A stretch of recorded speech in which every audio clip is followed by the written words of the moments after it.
And 3, 2, 1.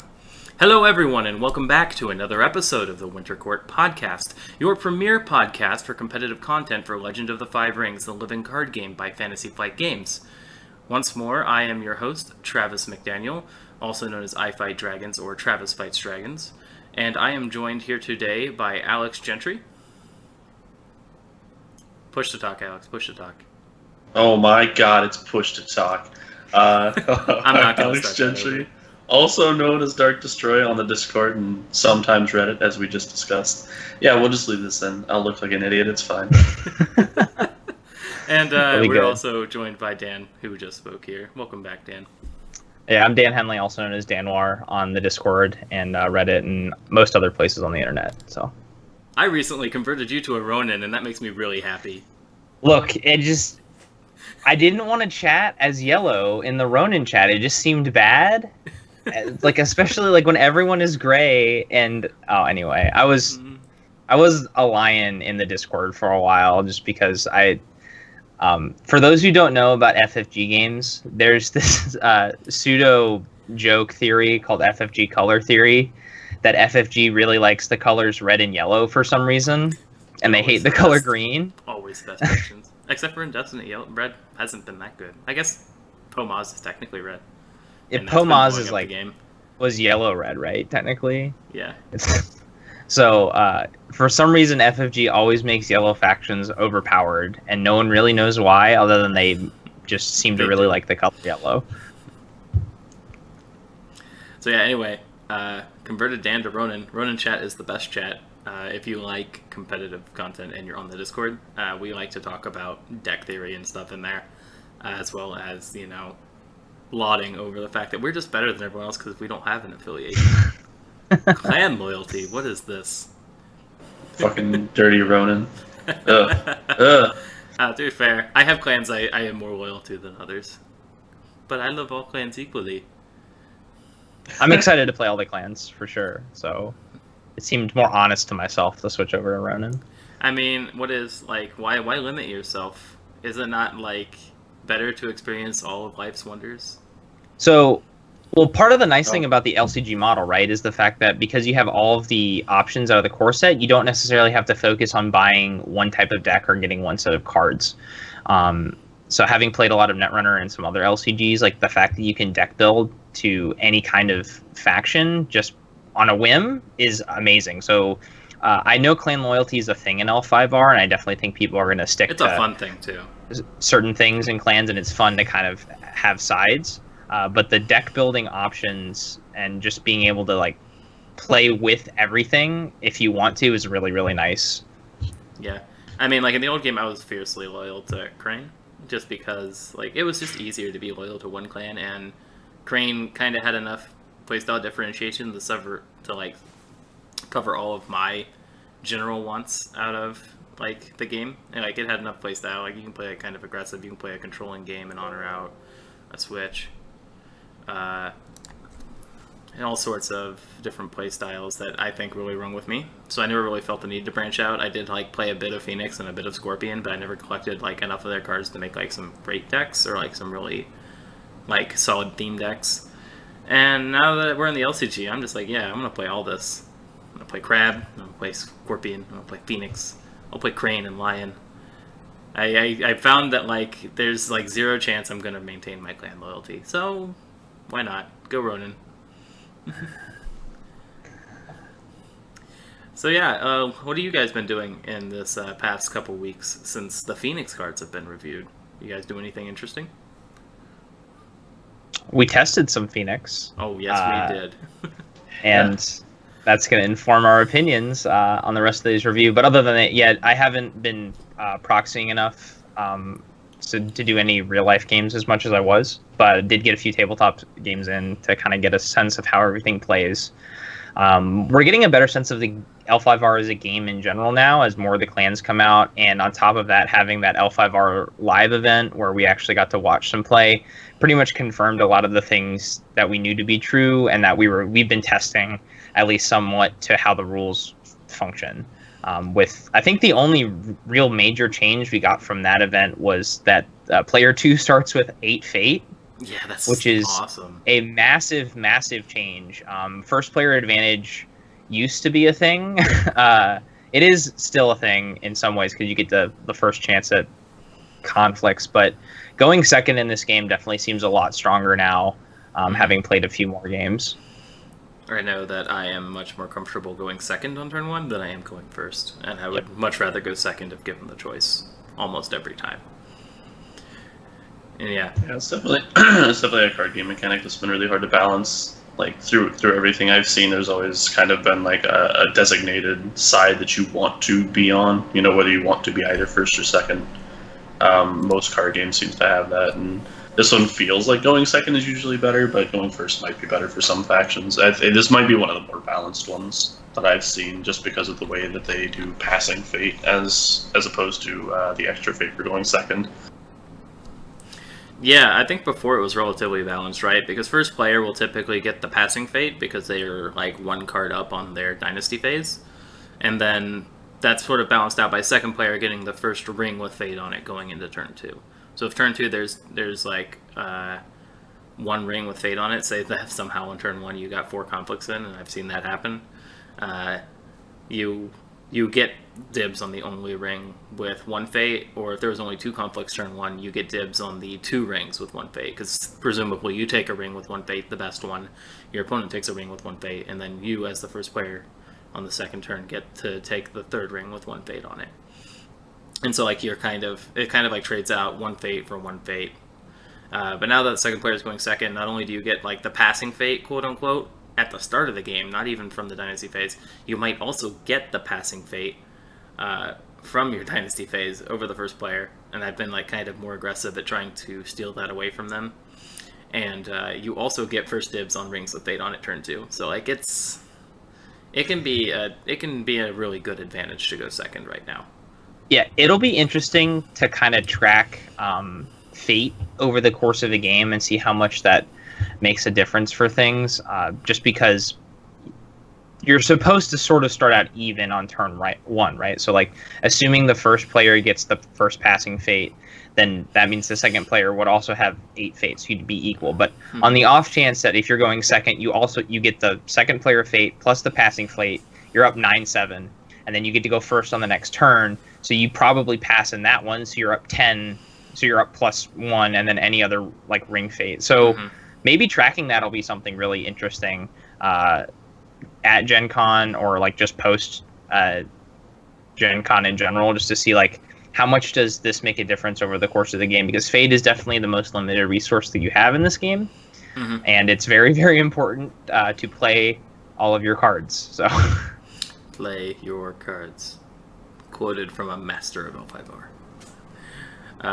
But yeah, I definitely agree with like almost all of that, right? And like being a Lion player and going first feels really bad, because you sometimes like get flops where you are really encouraged to take multiple dynasty actions, like playing a Goonso, flipping over another guy, and then buying like 3 more characters. So it can really hurt Lion, especially to go first, and they can fall behind in fate. So you have to make a decision on whether or not you want to go for like the most tempo you can get in a turn, or if you want to try and get that fate and stockpile it for a bigger turn later. So there's a lot of choice there, and I'm enjoying that choice. But right now I do think second is definitely advantageous. Another thing in the game so far that I have noticed is that Dragon seems to be almost ubiquitously the best splash, and if not the best splash, it's like tied with another clan for the best splash, at least in my experience. Let Go is such a fundamental utility card. Every deck runs attachments, and just having the ability to discard attachments is going to always be useful. And, like at worst, Let Go drops a 2-skill attachment in a relevant conflict, so it either drops a fan in a political conflict or a katana. And at best, it just completely destroys your opponent as they've paid 2 or 3 for a really expensive attachment, and then it immediately gets Let Go before they get to use it. I've seen Kazue dropped more than I've seen her actually use her effect.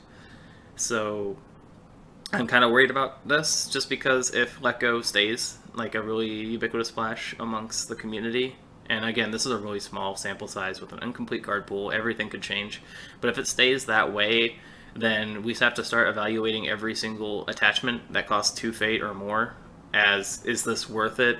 Because there's always the chance it gets let go. And Sashimono, I think, is the only 2 cost attachment right now that's like really, really worth it, despite the fact it could get let go. So, for a long time in Netrunner, everything was evaluated in the context of the Parasite Data Sucker combo, every piece of ice, right? Always. And that's sort of where Let Go is. It's kind of the Dies to Doomblade scenario. Like, this card, this attachment, or this other card might be good, but it, dies to Doomblade, dies to Parasite. And there's always going to be that type of card, I think, in a card pool, just because, I mean, so you've got to have control cards of some type, and attachments are very powerful in L5R, so there has to be a counter to like some of these really powerful attachments. It just so happens that the counter to it is a 0-cost, very splashable card that you don't really lose anything for playing it, and it's just such a huge blowout when you can use it. So I was thinking about a game, or the crab game that we played, Travis, where you were Phoenix and you used 2 Cloud the Mines on my Hidekasada. Yeah. And I just let go both of them, and it's such a huge game changer, not only because you don't get the Cloud the Mind effect on Hidekasada, but you spent 2 fate, I spent 0 fate and 2 cards, and now I get my Kasada effect. Yeah. Yeah. So I was out 2 fate in that trade. We were both out 2 cards, and Kasada stayed there. Whereas if Kasada was Cloud the Minded, he's literally a blank 7/2 for 5, and that's not great. Right. Yeah, it's such a nice utility card, and the only other attachment control in the game right now is Mia Mystic, which costs 2 for a subpar statted character, and then you have to sacrifice the character to do an attachment. So like sometimes, like if you want to get rid of an attachment right away, you sacrifice him before you even get to use the stats. So you paid 2 for what is effectively let go that your opponent sees on the board, knows it's there, and can play around it. And, like, it's not even just the fact that Let Go is good, it's that Dragon has a nice toolbox of other splashable cards, right? If you need a political shore-up, Katsuki's Method. Same thing with Ancestral Daisho for military. You want Covert, you can get Covert with Tattooed Wanderer, and it's, like, a really good conflict character on its own, and sometimes it gives you Covert, and that wins you games. Miramoto's Fury is a fantastic card almost always, because there's not that many high glory characters, though there's more now. We'll get into. But against most factions, like, you can pretty easily bow an impactful guy for 1 fate with Miramoto's Fury. And I think it's the culmination of that in combination with like Let Go that makes Dragon such a strong splash, and like always will be there, because you can always just toolbox whatever you want out of Dragon. And that's not great in my opinion. I would have preferred to see more of these things spread out across different factions. I don't disagree with you. I think it makes sense. Like, yeah, it is a toolbox faction. You can splash it and everything, but I think more what's going to end up happening is Let Go is going to be like the generic splash if you just don't know what you need, and it is generically pretty good. Tattooed Wanderer is also generically pretty decent in most decks. But I think as decks kind of come out and become more specialized, we'll see more splashes from other decks as we figure out how decks are best run. So, you know, things like Sashimono and things like that will be really good in decks when we figure out eventually certain like combo decks that require 1 or 2 really big characters to just stay on the board and do a bunch of things. And we'll be able to see things like Breakthrough in Unicorn come out in decks that aren't Unicorn, just because of the fact that you can push through 2 attacks really fast. Like, I think as we specialize, as the decks get specialized, and as they're pushed in a certain way, or as our playstyles are pushed in a certain way, we'll see a little more splashes from everything else. But I think, especially now in core set with a bunch of cards that are still unknown, especially, you know, a huge chunk of neutrals that we don't know, and we don't know what a lot of there's like a whole section of cards that we don't even know what they do. I think once more cards come out, we'll see more splashes, but I think Dragon is probably the best generic splash if you're just not sure where your deck is going, or you have like a more broad deck that likes several play styles and likes to be flexible. Well, I mean, kind of. I do think that like the one reason to not take Dragon is if you really want another clan splash to really enforce a certain playstyle, like Lion with Crane. Lion really enjoy Voice of Honor, and that might be a reason to not take Let Go. But attachments are so strong in this game, and like Sashimono is good even though Let Go exists. Like if they don't Let Go it, it's such a swingy card, and you know, like that Let Go feels almost like a necessary thing, just because some attachments can absolutely blow you out, and just be like totally worth it. Like Reprieve is another one. Like Sashimono and Reprieve, I think, are the two that I think come to my mind most often, and I want to get rid of that attachment ASAP. They play Sashimono, I want to immediately let go of it. They play Reprieve on Kasada at the end of the turn. I deny a turn of Kasada for 0. That's pretty big. Even the ancestral keyword attachments that Dragon have, the only real way you can get rid of them is with Let Go. And you can just card them from hand at random. Right. I mean, but on the table, if they're on a character, they're going to pop back to hand if that character leaves play. So, like, if you assassinate that character, if that character dies some other way, they're going to get that attachment back. And you have to go through this whole stepwise process to get that attachment off of the board effectively. Just makes Let Go that much better. I hope that Scorpion or Unicorn, it's probably going to be Scorpion, have another attachment removal type effect. As so long as the effects are balanced out, it's okay. But like when you constrict a very important neutral, like impact card, like Let Go, to one clan, and given that it has so much high impact in most games, that you'd end up getting kind of a sameness to a lot of the clans outside of whatever's in their dynasty pool, and that's not good. But obviously in a core set environment where we have only so many cards, so things are going to feel samey for a little bit. Most LCGs take around 2 cycles to kind of feel very diverse. So we're going to it's going to be a slow burn up until the point where everything kind of feels like, oh, there's so many different decks you can play. Yeah, and I do think it will be diverse. I think one problem in the core set I'm worried about is literally just that it's not that Let Go is a good card. It's that, like, I'd be okay if you splash Dragon just for Let Go, and like you get like some mediocre cards otherwise. It's just that you get Let Go alongside some of the other best conflict cards in the game, and that they're so versatile, and you can grab exactly what you need out of Dragon alongside Let Go. You're not sacrificing much of anything. So we'll see. It's a concern I have just because, like Dan said, dies to Doomblade, while not really a great argument, is still something you have to consider to, like, whenever you're going to put a lot of investment in something. If something costs 3 Fate here, and, if Let Go is in the meta and it's played a lot, it probably won't see much play, because paying 3 Fate just for them to immediately drop it it's not worthwhile. It's actually probably game swingingly a huge thing.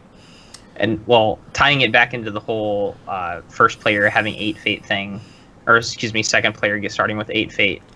If Fate is such a limited resource over the course of the game, and games are going 4 to 5 turns, maybe 6 turns, you're only getting so much of it over the course of the game as a static bonus from your stronghold. So any kind of cards that can swing that in either direction are going to be huge, because the game is really about Fate investment. Yep. And ring choice, but a lot of Fate investment. Yeah. And for sure. Yeah. Yeah, and if your investment gets immediately destroyed, it's not good. But that's enough about that. That's my rant for this episode. Oh no, you have another one. You have another one coming up for sure. I do probably have another rant coming up for some card. We'll get to it. Before we get started on the Phoenix Clan spoilers, I would like to go ahead and just plug a quick thing here. So there are going to be a couple of unofficial events at Gencon. Me and Discord user Rega and a couple of other guys. Sorry if I missed you because I don't have it open right now. We are sort of like running these unofficial things that are like get-togethers, because we understand that the Kitsu Mitsunari and the other tournaments that FFG is running sold out really quickly. There's a lot of people who want to play L5R at Gen Con, and a lot of people who feel like maybe their Gen Con won't be as good if they don't get to play in those events. Well, we're here to help you out. So Friday evening And Saturday evening, I think Friday at 11, we are meeting in the Convention Center Hall E, with the big board gaming hall, and under E, we're going to just have a general get-together for people to just play casual games with core sets. It is bring your own core, but I'm sure there will be plenty of people willing to share core sets. If you didn't get one in line at the FFG booth, or you weren't in one of the tournaments before, this is just meant to be a big casual get-together of a bunch of people to play some L5R and have fun and joke and game in the gaming hall after hours. It's worth noting both these events will be after hours just because that's the best time for them. The hall will be generally empty and space has been an issue, especially when we don't know exactly how many people are going to show up. So if you want some late night L5R, we got you covered. So that's Friday, it's just a casual get-together. Saturday, I believe starting at 10, same location, we're going to be doing a single elimination tournament. We've had a couple of people donate some sweet prizes. Like, I think we have a jersey that says Shiba Ujimitsu on it. I'm donating a couple of acrylic ring tokens that are kind of cool. I'm really happy with how they turned out. And I think we have another guy donating some dice bags and L5R dice. So there's a lot of cool little prizes going out in this event if you want like a more competitive sided event.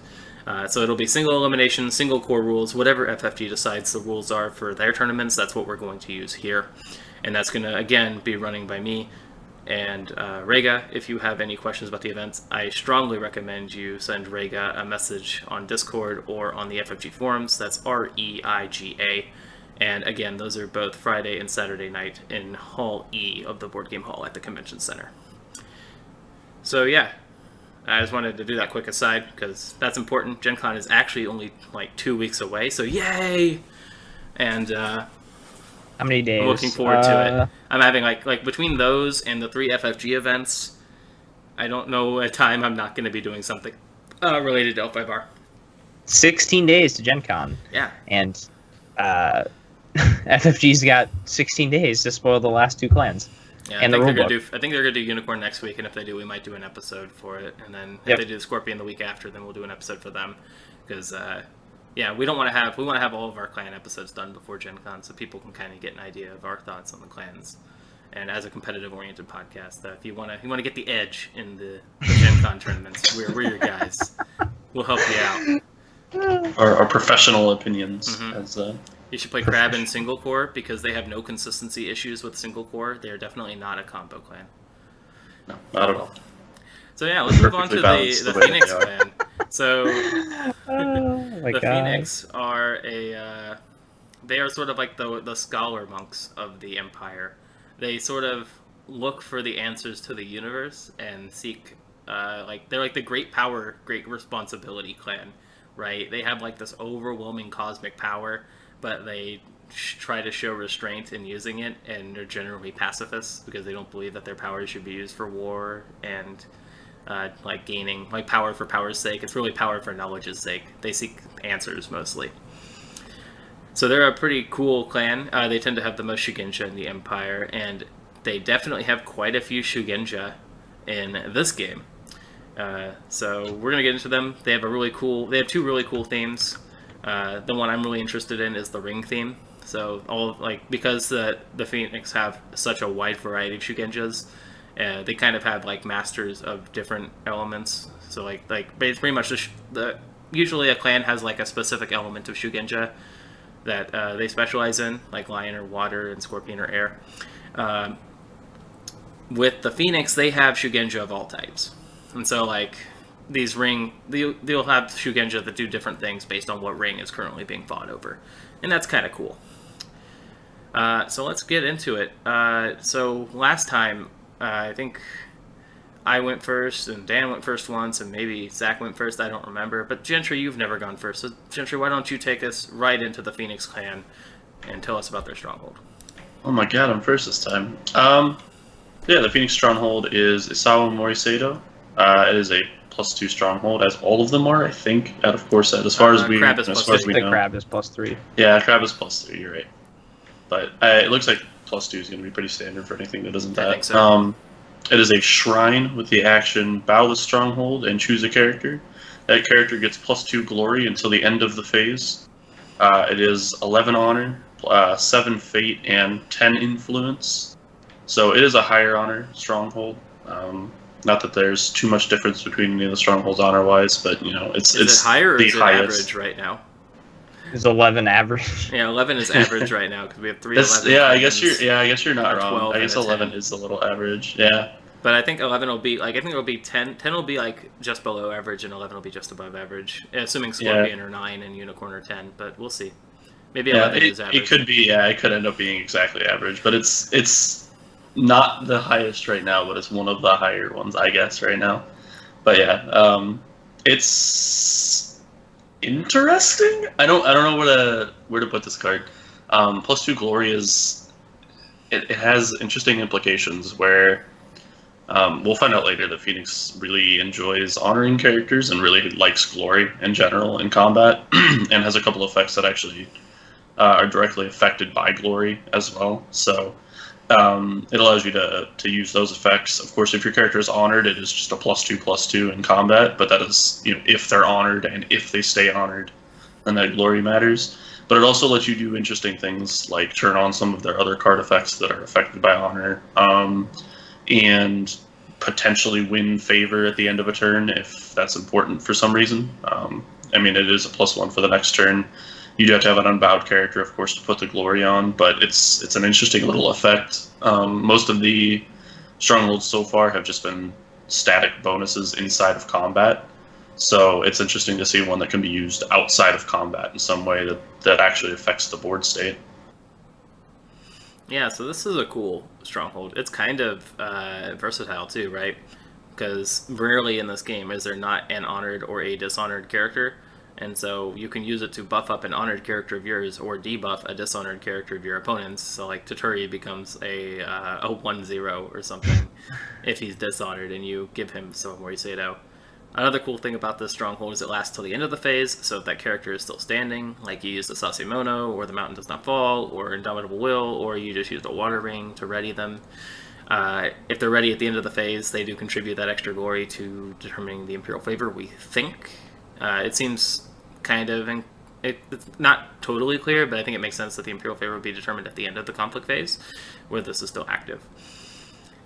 So yeah, I think Phoenix definitely care quite a bit about the honored status and the dishonored status by extension, just because the stronghold exists. So it's kind of flexible, and as you said, it kind of always can get you favor. So that's it's nice. a fun stat swing card on either end. Like you said, you can use it offensively to buff your guy who's honored, or defensively to continually debuff another dishonored opponent. It's I think in the games I've seen, it's been kind of hit or miss. So sometimes it's really good, and then sometimes it doesn't do anything. But it'll be interesting to see how it plays out more as more people get more experience with Phoenix and how they interact with the other clans. Yeah, I think that's very much my experience with Phoenix in general, even not just with the Stronghold, is that there's a lot of cards that are not useful all the time, but are particularly good when they are useful. And I think Stronghold kind of fits that as well. I think that's kind of going to end up being the theme in Phoenix, is that they're all very situational niche cards that are really good when they're good, and not particularly useful in any way when they're not. Yeah, I think I've just gotten really used to into the habit of leaving at least one character up, just so this always does something on a turn.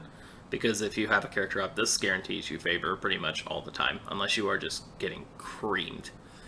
Yeah, on a 2 glory character, that counts as 4 rings, so that'll tie the favor if you lost all 4 conflicts.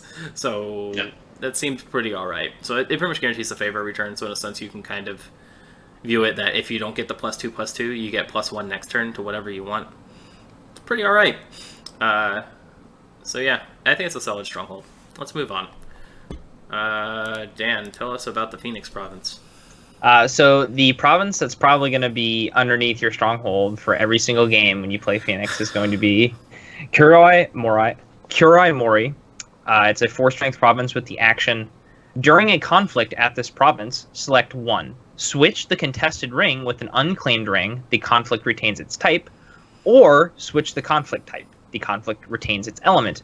And this is a void province. So going back to the deck building requirements for L5R, you have to have one province of each element. So this would fill your void slot as Phoenix. And this card is absurd. This is one of the most powerful provinces that we've seen. It's very, very difficult to play into. Playing against Phoenix a few times now, it's just you have to do a lot of thought into how you're actually going to attack this specific province. And because, I mean, as far as we know, you can put any province under your stronghold. I don't envision there being any sort of restriction. You can't use Void as your stronghold province. That seems weird. But yeah. You're going to have to get 6 skill, or plus, you have to beat your opponent by 6 skill in whatever conflict that ends up happening at Kuroimori. Oh, and also, like, flavor note, this means Black Forest in Japan, and this kind of like a Black Foresty swamp-looking art. So this was one of the first cards that was actually spoiled for L5R, and everyone, like, thought it was going to be powerful, but in practice it's very, very strong. It's very difficult to play into. I'm a little bit concerned to see where it ends up as more people play, because it is such a hard card to play into. Yeah. There are 2 big things I want to state with this. First of all, the fact that it is the way that we have been playing it, at least it is in fact very difficult to play into, because you basically have to be able to win either a political or a military conflict with the same amount of strength on either side. Mm-hmm. In this particular case, you almost never end up seeing the rings changed, because you will put this on your stronghold, because it's probably the best way to actually defend it. But secondarily, we don't actually have the rules on it yet, so we're not completely positive. There's a possibility that you aren't able to switch the conflict to the other conflict type if it's already been declared by that player that turn. We've been playing it the other way, and I think that's likely that you'll be able to, even if they've made a political conflict, you can make it a political conflict again. But there's been some talk of a possibility of it being restricted that way, and it might be one big way to play around it. If you just like declare a political conflict to begin with somewhere, maybe just leave a province alone on the other side of the board, so that you can just swing at it for free every turn, and then you're forcing a military conflict, so the actual province becomes not particularly useful in that case. It may or may not. That may or may not be the case. But if it is the case, it makes this card significantly worse. In that case, because you can play around it much, much easier. Our understanding of the rules right now just makes it very difficult to play around. If there's some sort of nuance to the way the rules work, specifically like conflict declaration and things like that, obviously that changes everything. But just being able to, like, as an action. So if you think about Elemental Fury is another card that we've seen as a province that when it's attacked and it's flipped up, you change the ring type. There's a corollary card to that where you can change the conflict type. And being able to do that, those are reactions when the provinces are flipped, so they're one-time things. This is literally an action on a card, so it's repeatable turn over turn over turn. Obviously only once per turn, so you have to, like, you can sort of coax it out in a weird way. But you need a lot of resources to play into that card. It's not overpowered. I don't want to complain about it, because it's definitely beatable. Like, it requires this extra level of nuance that's can be very difficult to muster, given how sometimes your dynasty deck doesn't always want to work with you, and you've got to kind of dig into that conflict deck to get enough options. So you can be committing a lot of honor resources to that, which can hamper your game plan or make you lose. You've got to really control your board and control their board, and then obviously, and we're going to see a lot more Phoenix cards that give them a lot of options for controlling their opponent or messing up your opponent's strategy. So it just makes the card very, very difficult to break.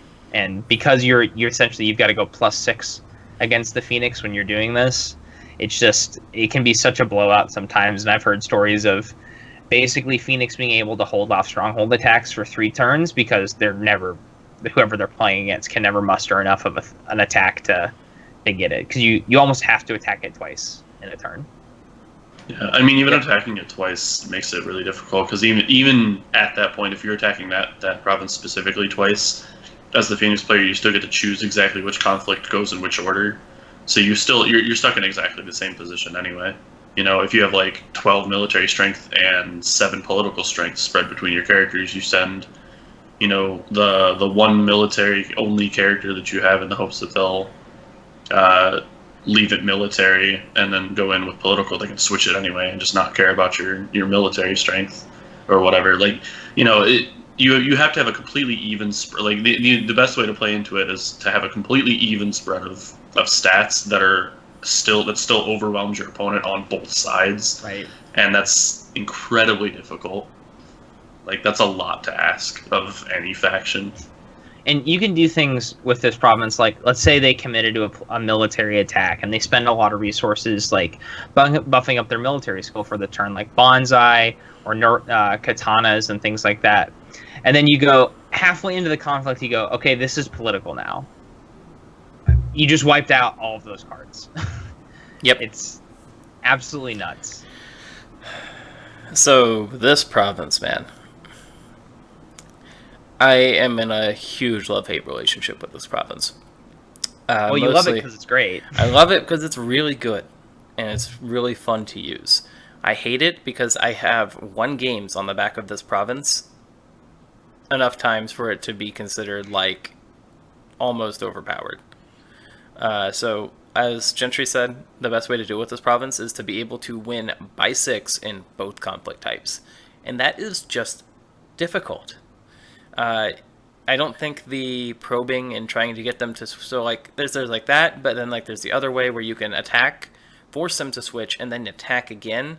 But that's just not really feasible, because you have to basically have 2 attacks that threaten breaking in that case. And you have, like, you've probably spent a lot of characters in the first attack. And, yeah.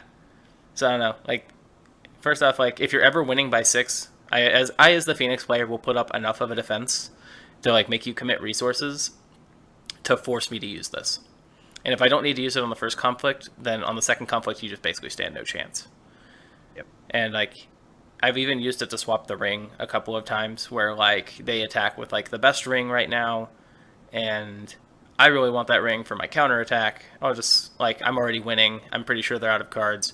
I'll just go ahead and swap the ring out before this conflict ends so that I can hit them back twice as hard. Like, it's so flexible, so many options, really tough to break for a lot of factions like Crab and Crane and Lion, where, like, you aren't as balanced as you are with Dragon, and it's just annoying. It's really annoying. Maybe if we get a card that will blank provinces, this can be a little bit more easier to deal with, but I'm kind of worried about it, because this card is, like, how you beat Phoenix. This is the card you have to beat. The other 3 provinces before this don't matter. It's like, it only matters if you can take out Koremori on the stronghold. Or there might be an event that switches a political attack to a military attack, or vice versa.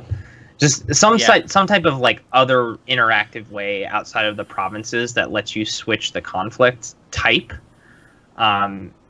Makes this card less good, but still, that means you have to play the counter card just to counter this province. And if you're going into, like, a tournament, let's say a tournament setting, I mean, you're reasonably going to see all of the clans maybe, and in different distributions, but basically having to think, okay, I have to include this card because this is the only way I beat Phoenix is very, very difficult. Here. Yeah. I was going to have a bigger rant about this card, but you guys kind of covered all my points on it.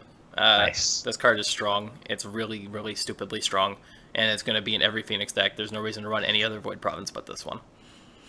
It's literally better than... It's both other... I want to say they're... Water. Air provinces? Water. Okay, it's both the water provinces put together. Repeatable. That can be used repeatably in the middle of the conflict. Yep. Yeah, and it's ridiculous. It's absurd. So they'll be able to run this province, this Void Province, which has already got, like, water-like abilities, right?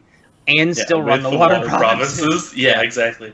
It's literally, if you want to compare it to other provinces in strength, even clan provinces, it's actually 2.5 provinces. In fact, it is equivalent to 2.5 provinces, which is absolutely ridiculous. Yep, 2.5 neutral provinces. Yeah, it's nuts. It also kind of acts like pilgrimage in a sense too, because you can deny them the ring that they want, and just give them a ring that's not that useful, like air or water, 90% of the time. Yeah, we'll see. But this is super strong. You'll run it. That's enough about Korimore. Let's move on to more generic cards. Yep. So I've got... Okay. Oh, did something happen? We good? We lost your... Yeah, you're good. You're good. Okay, sweet. Let's move on to the Dynasty deck now. So the first Dynasty character we know about, there's actually one before this. I don't remember what it's called, but it's like something student. Naive student, I think. We don't have the text on it. It wasn't a fan, and we don't have any of the effects. We just have some stats, so...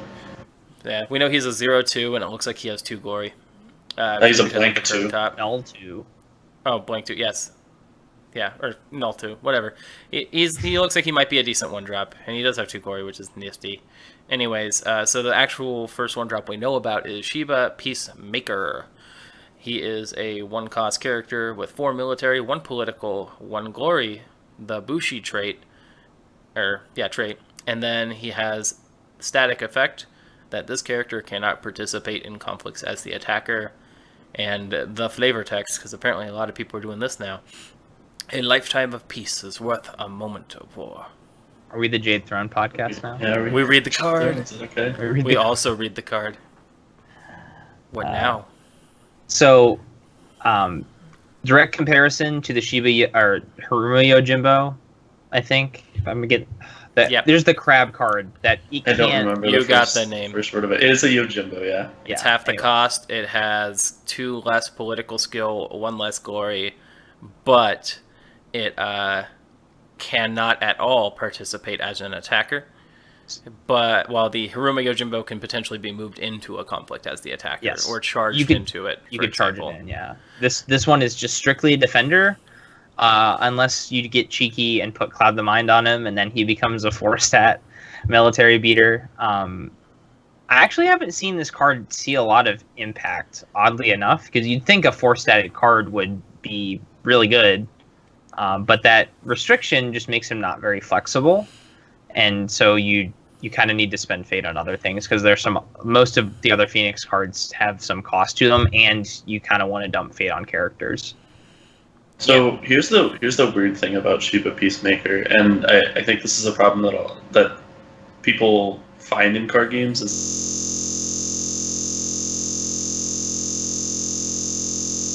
has, because it's completely passive impact.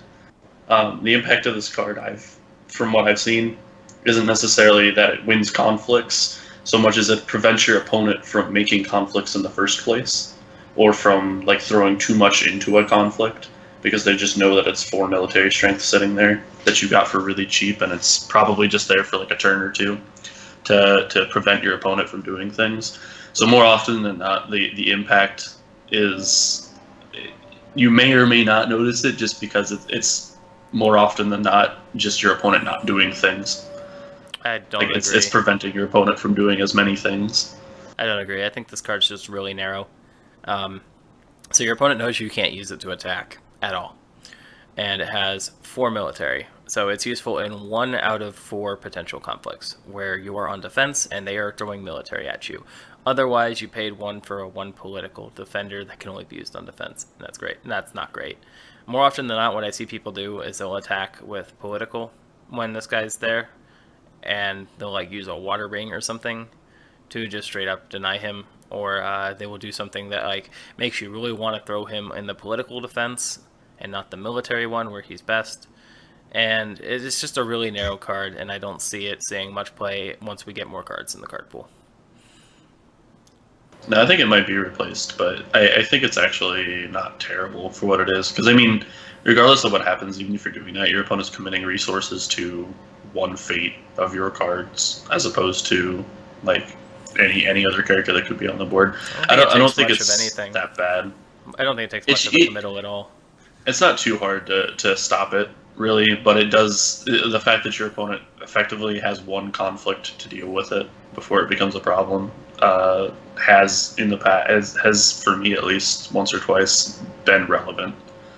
But it is more of like a passive bonus than it is anything else. I think if you are going first on the turn and you can buy this guy with no extra fate, no extra fate investment, and claim water on the attack for going first, then he's fine because you're pretty much guaranteed to have him, almost guaranteed to have him in a military defense, more likely than not.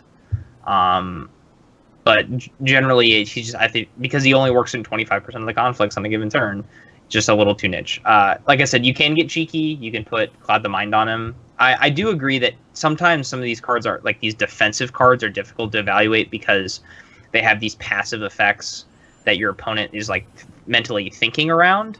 But because it's not too difficult to work around the card, I just don't know how great it is. Like sometimes, like for a while, the Crane Province kind of felt like it wasn't having a huge impact on games because everyone could play around to like the use restriction, but I mean you're still forcing them to play around the restriction. So the Shiba Peacemaker, I'm not comparing the Peacekeeper to the Crane Stronghold. That's like 1-for-1, but it's kind of the same idea. I see where Gentry is going with that.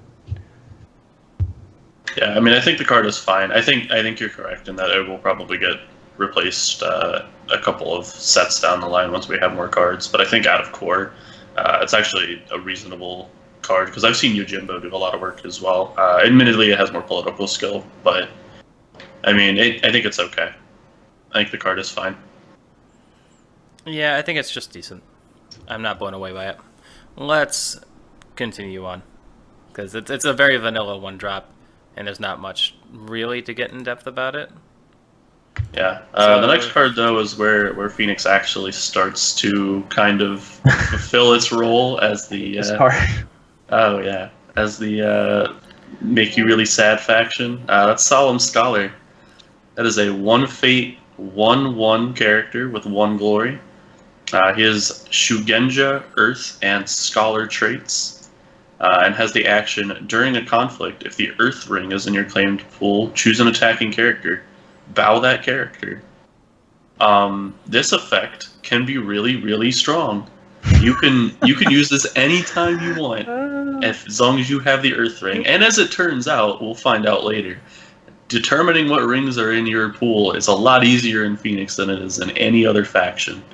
So this card, if you can turn on his effect for a turn, especially if you're going first, and you can assure that you get any ring and just switch it out, or that you can assure that you win the Earth ring early on, this card becomes ridiculous. It has no restrictions whatsoever other than having the Earth ring. So as long as you have the Earth ring, you can choose any attacking character and just bow them. This card's from anywhere. It's so good. It's ridiculous. This card's kind of ridiculous. The only thing is that you do have to have an Earth ring. So I think it's a decent stipulation. Again, it's not as hard in Phoenix, but it is at least your opponent can at least kind of play around it.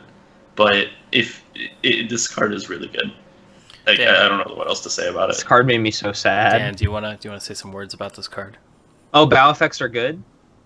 I don't know. I feel like you have a really personal vendetta with this card. Oh my god. Well, okay. This card is really good. I like this card a lot. I really love this effect. Like I said, this is kind of our thing. Bow effects are good. You should play bow effects in your deck because they're really difficult to deal with. And I got smashed so hard with this card. This card destroyed you. I'm sorry. And it wasn't like world. I was so far behind in that game too, and like I just needed to play around the Solemn, and I ended up like coming back and like almost pulling it out, but I just didn't play around the Solemn Scholar, and it was such a beating because you had 2 on the board, and so when you have 2 of these guys on the board, and this is a good character actually to invest fate in because of how high impact the card can be, turn over turn. Because again, being a Shugenja, it doesn't have to be participating in the conflict to be able to trigger its ability. You just have to have the Earth Ring, or if you have Know the World, which is a card that I believe was spoiled, but we'll talk about it later. You just have to have a ring in your pool, and pretty much at almost any given time, you can just bow an attacking character, and unless they've got a ready effect on board or in hand, you pretty much knock that character out for the turn, and it's just such a beating when you do that. especially having 2 of these on board is insane. It pretty much means it's going to be impossible to attack into you after you've won that first conflict. Stat wise, it's fine. 1/1s across the board, but the effect is so powerful, so powerful. Mm-hmm. Bow effects, man. So I'll say one thing about this card that does make it a little weaker is it will never do anything in the first conflict. So if you're going second, your opponent attacks into you, this card is basically a 1/1/1. Then sometimes if you're a second player as well, it won't do anything till the third conflict. So it can be a little clunky, and it might only work basically in only one conflict a turn, but that's really all it needs as long as you have the Earth Ring, or you have a way to get the Earth Ring into your pool. Wink. So what I like about this card is it's one of the few cards that allows you to actually kind of go all in. So you can all in on an Earth Ring conflict, get the Earth Ring, and then if you have 2 of these in play, your opponent basically can't counterattack you for any meaningful amount of force.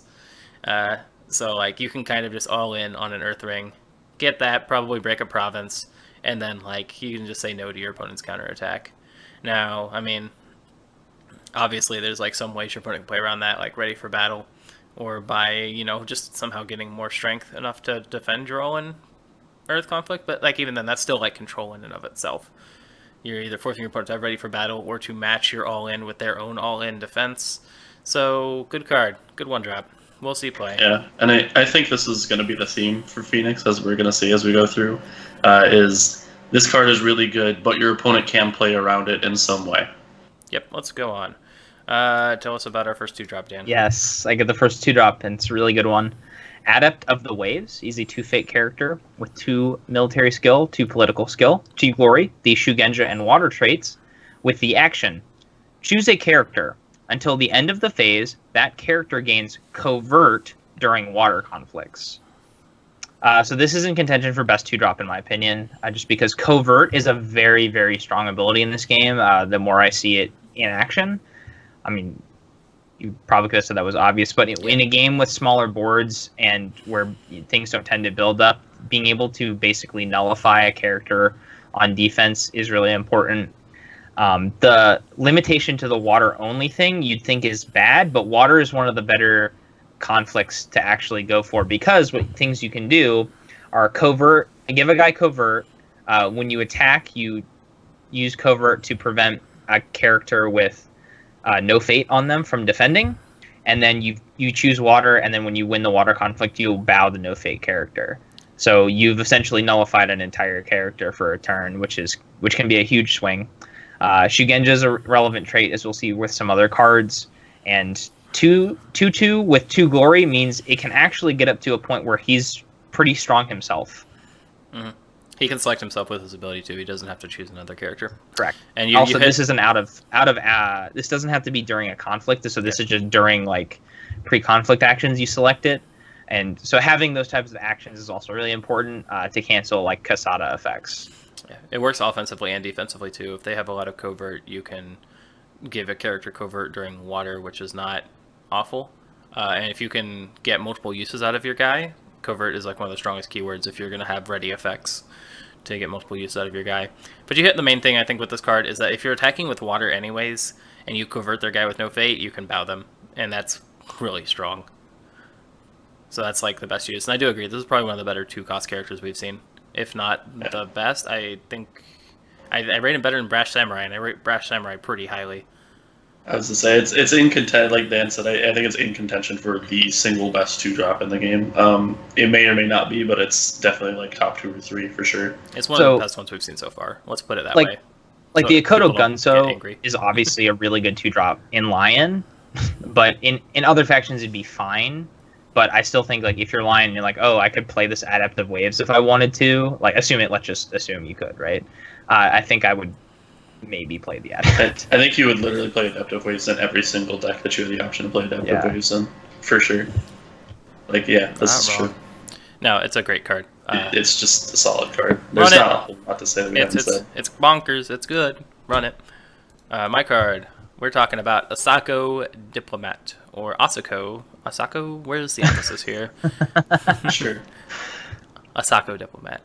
It's a 2-cost character with 1 military, 2 political, 1 glory. It has just the courtier trait, but a really cool text box that reads, reaction, after this character wins a conflict, choose a character, honor or dishonor that character.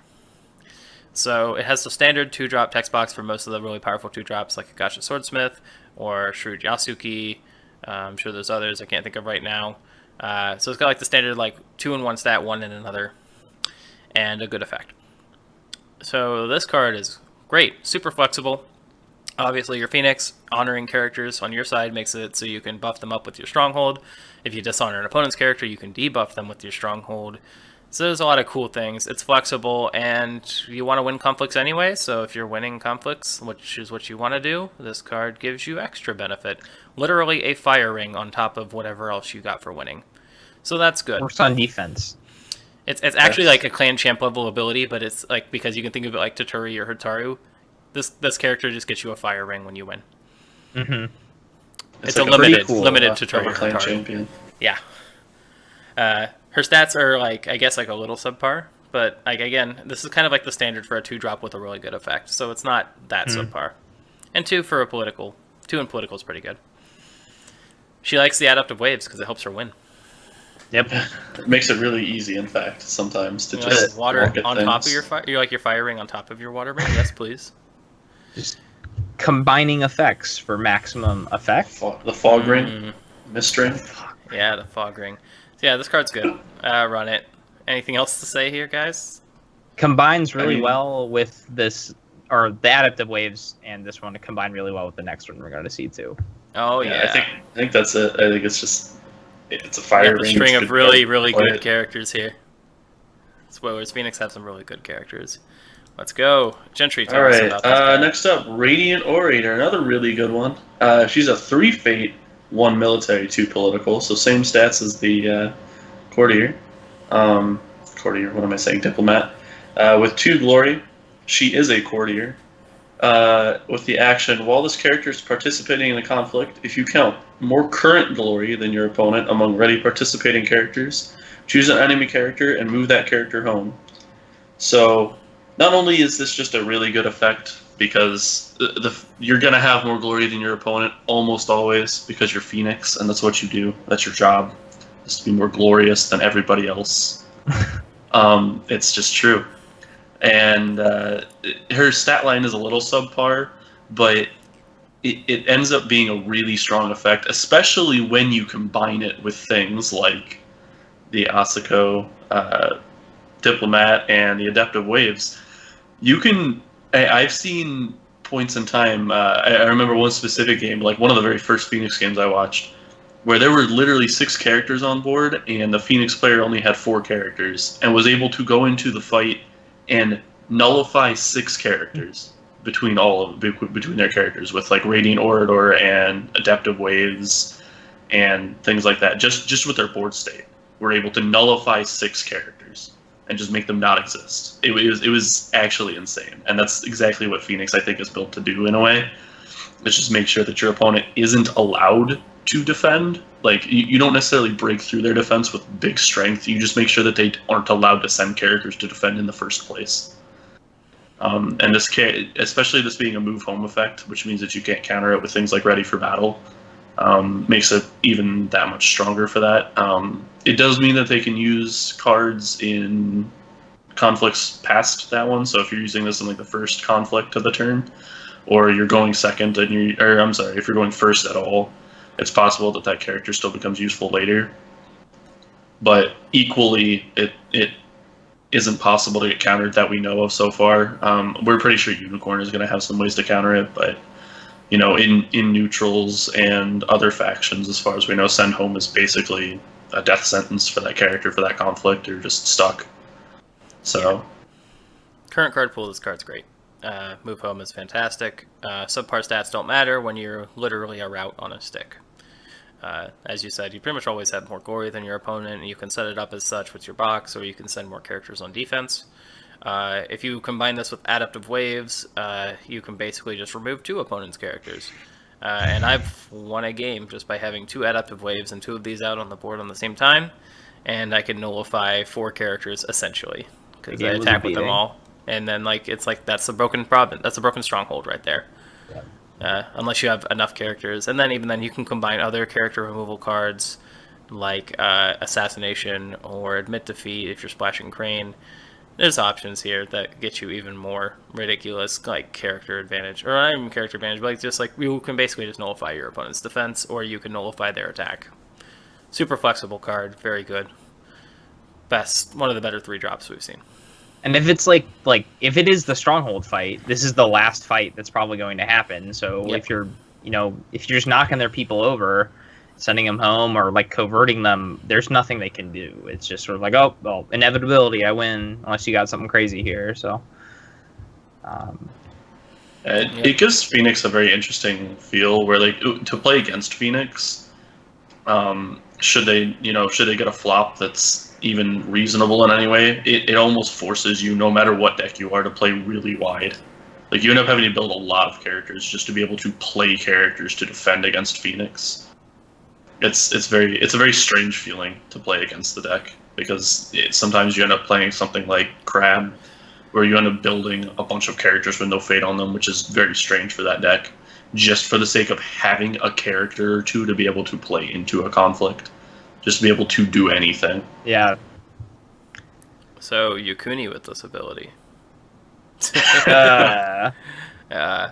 Anyway. Okay. Yeah, she's really good because she tells off most other clan champions other than Kasada.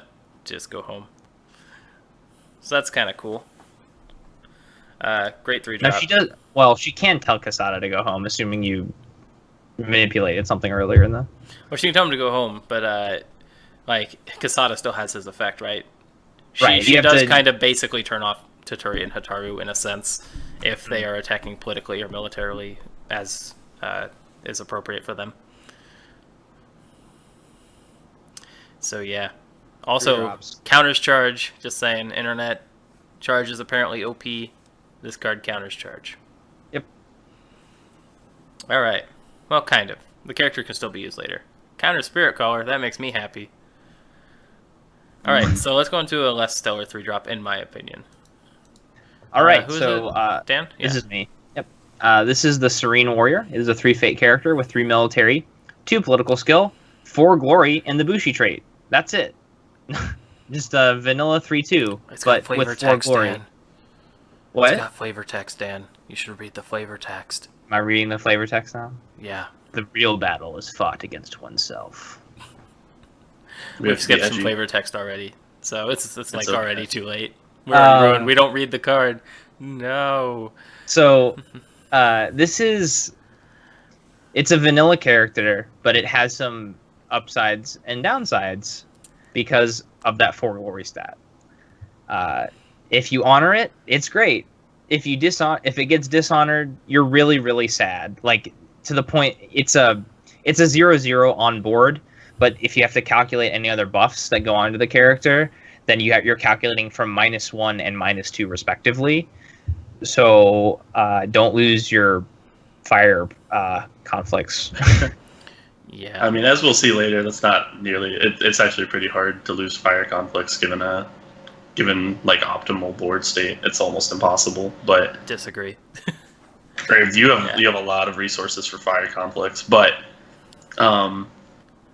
it is interesting. I don't know. I'm not sure how to think about this card. It seems like it's potentially very good and potentially very bad, but I think there is a lot of inherent value for Phoenix in the 4 glory stat by itself. Even as a 0/0 being dishonored, I still think this card gets some amount of value because you have so many cards that are turned on by glory.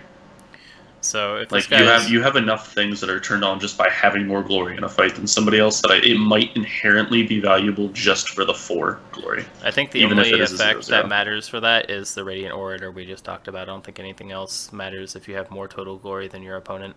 Well, so if this guy's dishonored, he's literally they just a also favor favor and getter. things He's like a that. favor getter Yeah. until he leaves, and that's not great for 3. It's not amazing, but I think my biggest problem with this character is I think most 3-drops in this game are not vanilla.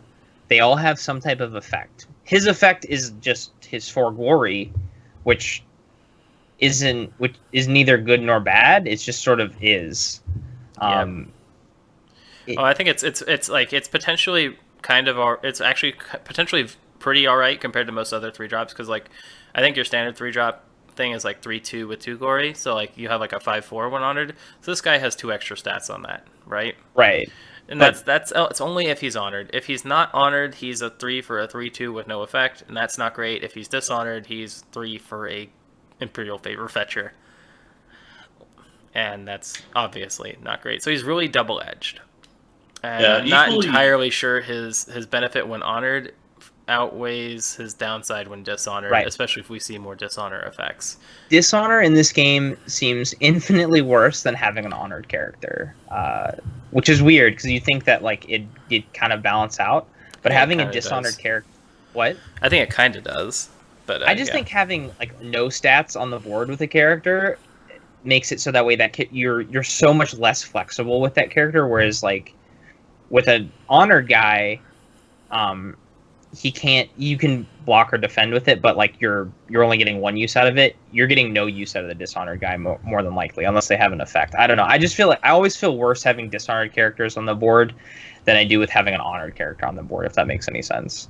It's just probably just a feeling for me personally. Like having honored characters is great, but like if I'd rather not have a dishonored character, if possible. Yeah, and since I don't know.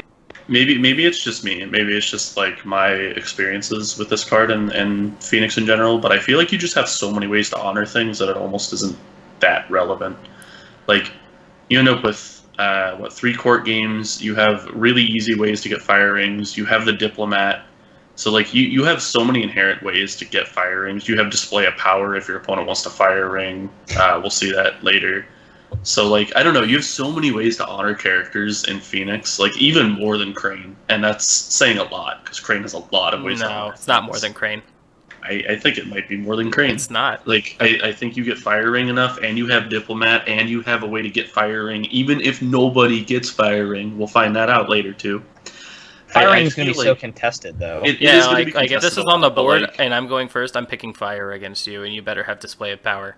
Otherwise, I this don't know. guy's There's not just doing anything. that's just my experience. Maybe it's just my experiences, and like I've had a skewed experience. But I You feel like you probably have have. so many ways to honor things in this deck that it's not that big a deal. Don't get me wrong. I think that this card definitely can be bad, but I think it's better than a lot of people have been giving it credit for the sake of you just have that much honor tech in Phoenix. Not necessarily like as a card that just says honor a card, but you have so much ring manipulation along with several cards that along with 2 cards, I guess, that just say honor a card straight up, that it ends up being pretty good. And the 4 glory stat by itself is inherently helpful to your game plan anyway. So, would you play a 3-drop like with the same stats? So, like a 3-drop 3/2 with 3 glory, but it had a relevant like action ability Yeah, instead. probably. Yeah, almost certainly. So But this guy does that's- nothing if he's dishonored. that's kind of where I see this character. Like if they come up with another 3-drop that fits into that slot and it has an ability and you're not losing that much glory, or you can for example, you could just target whatever character that is with the Phoenix Stronghold and effectively get the same thing, then maybe that's a little bit better. Right now, obviously, it's Corset, so this is one of the few 3-drops that they've got. So we're only comparing it to what 3 other characters in the slot. So you're gonna take it, you're gonna play it in a Corset environment. But I think when the Dynasty packs start rolling out, and if they come up with another 3-drop that can fit into his same slot, he's gonna get replaced because he's a little too generic. Yeah, I think this is the first 3-drop I you're cut. correct. I think you're. I don't know if it's the first one I cut. It's probably the first one I cut. Like, don't get me wrong. I'm just trying to say that I think it's better than people are giving it credit for. Like, a lot of people are just saying this card is straight bad. I don't It's think it's definitely not straight bad. bad. Like, It's not straight bad. It's Not very good double-edged, in many ways. and therefore I don't like it. It doesn't consistently do one rate thing. it as slightly, like in my personal opinion, I would rate it slightly above average, but that still makes it probably the worst 3-drop in the deck because the other 3-drops are all just really, really good. But that's I think it's slightly above average because of the way that Phoenix function right now out of Corset. But it's definitely a card that I would cut later on if we got something like another 3-drop that had an ability, but didn't drop a huge amount of stats. Yeah, we spent a lot more time on this card than I wanted to because it's such a vanilla card. But I'm just going to go ahead and say real quick that Crane have way more ways to honor characters than Phoenix because they've got Way of the Crane court games. They can splash the kimono from Phoenix, and they have more Dynasty characters that honor characters. Oh, baby. So just gonna say I'm right, you're wrong. Suck it, Gentry. Kinda, sorta. Yeah. Just read the Yojimbo, Travis. Yeah, let's go. Shiba Yojimbo. 3 cost Dynasty character. It has 3 military and 2 political and 2 glory, which was that standard stat line I was literally just talking about. But rather than 2 extra glory compared to the card we just talked about, this guy has an interrupt when the effects of a triggered ability that targets a Shugenja you control would initiate. Cancel those effects. He is also a Bushi and a Yojimbo traded character. So I would take this over Assuming the Serene Warrior. Yojimbo's Yojimbo's gender now? I'm sorry. You assuming the Yojimbo's? Oh yeah, it's probably a female in the art. You're right, but yes, this card it has a Bushi and a Yojimbo trait. Anyway, so this effect is actually pretty sweet. I think it's kind of been a little under the radar, just because it only works on Shugenja. But Shugenjas are some of your best characters, and I think half your dynasty deck is Shugenjas anyway. So just this guy saying your opponent can't target them with triggered abilities works really well. We don't know if rings are triggered abilities yet, so if rings are triggered abilities, then this stops rings, like the fire ring from dishonoring your Shugenja, the water ring from bowing your Shugenja, etc., etc. I did have one opportunity to use this card in a really swingy way, and I forgot about it on the board, but if I had remembered it, it would have completely won me the game. So otherwise, I just haven't really seen this card in my come up. It just hasn't been drawn, basically. But I do think this card is pretty powerful. If you could have played this instead of the Serene Warrior, every time you saw a Serene Warrior, I would have. Yeah. I'll take this over Serene Warrior almost every time, because this card basically comes Serene Warrior when honored with your box. So, yeah. And there's a point where you have 2 extra stats on a 7/6 is less meaningful than 2 extra stats on a 5/4. So Phoenix also have 7 Shugenja native in their between their dynasty and the conflict decks. Yeah, they have 5 in the dynasty, so that's 15. That's almost half your deck. And then if you have the conflict characters as well, you get even more. Shugenja. So yeah, good card. Thoughts other than that? Not really. I mean, it's a good effect. The one thing I will say is in some of my games I've ended up playing Serene Warrior more just because stats were more important and I didn't have any Shugenja that I particularly needed to protect, but that's usually because I was seeing Serene Warrior and Yojimbo later in the game when I was just kind of swinging at strongholds and all that mattered was I had a 9 military strength guy to run at you with. So that's probably why. Yeah. I mean, I tend to have boards with more Shugenja. I think I'm running 3 of every single Dynasty Shugenja. I think I added in the extra 4-cost one we'll get to in a sec when I was originally running 2. So now I just have maximum Shugenja, so this guy just sees value a lot of the time. So yeah, good card. A protection effect, it's good. Yep. Cancel effects are also good. Gentry, tell us about our first unique. Yeah, so the first unique in Phoenix is Isawa Masahiro. It is a 3 fate, 3 military strength, 2 political strength, 2 glory. He has the Shugenja and fire traits. And the action, during a fire conflict, bow this character. Choose a participating character with printed cost 2 or lower and discard that character. And this is one of the cards that I was talking about that lets you get the firing a lot easier. Of course, it has to be during a fire conflict, but being able to just immediately get rid of any 2-cost or lower card does quite a bit for a conflict. And even if it isn't immediately winning you that conflict, getting rid of any character that has fate on it is always really good. And as far as I know, there's pretty much no way to stop this effect. So you can stop that by blanking him? You can blank him, yes, but you can't do that as he's being So the way you stop this effect, really, his actual text isn't to kill a 2-drop in a fire conflict. It's your opponent can't play 2-drops into fire conflicts. Yeah, that's what his actual text is. Because your opponent won't. 9 times out of 10. Right. That's Masahiro's effect on the game, is your opponent just won't play into him. It could be really funny if you are running charge in your Phoenix deck and you charge Masahiro out during a fire conflict. You're like, haha, murder that guy. That could be cool, So- I guess. Maybe not quite super great, but it's cool. It's basically a one-cost assassinate that costs you a copy of Masahiro. So, the thing that is interesting about Masahiro, and I think when he was first spoiled, everyone's like, this card is nuts. Like, because he was one of the other first Phoenix cards that were spoiled a while back, is you do have to bow him Yep. to use the ability, which means that you can't really defend or attack with him and expect to trigger the ability. So there's a little nuance to playing him in an effective way. But it's still a very powerful card.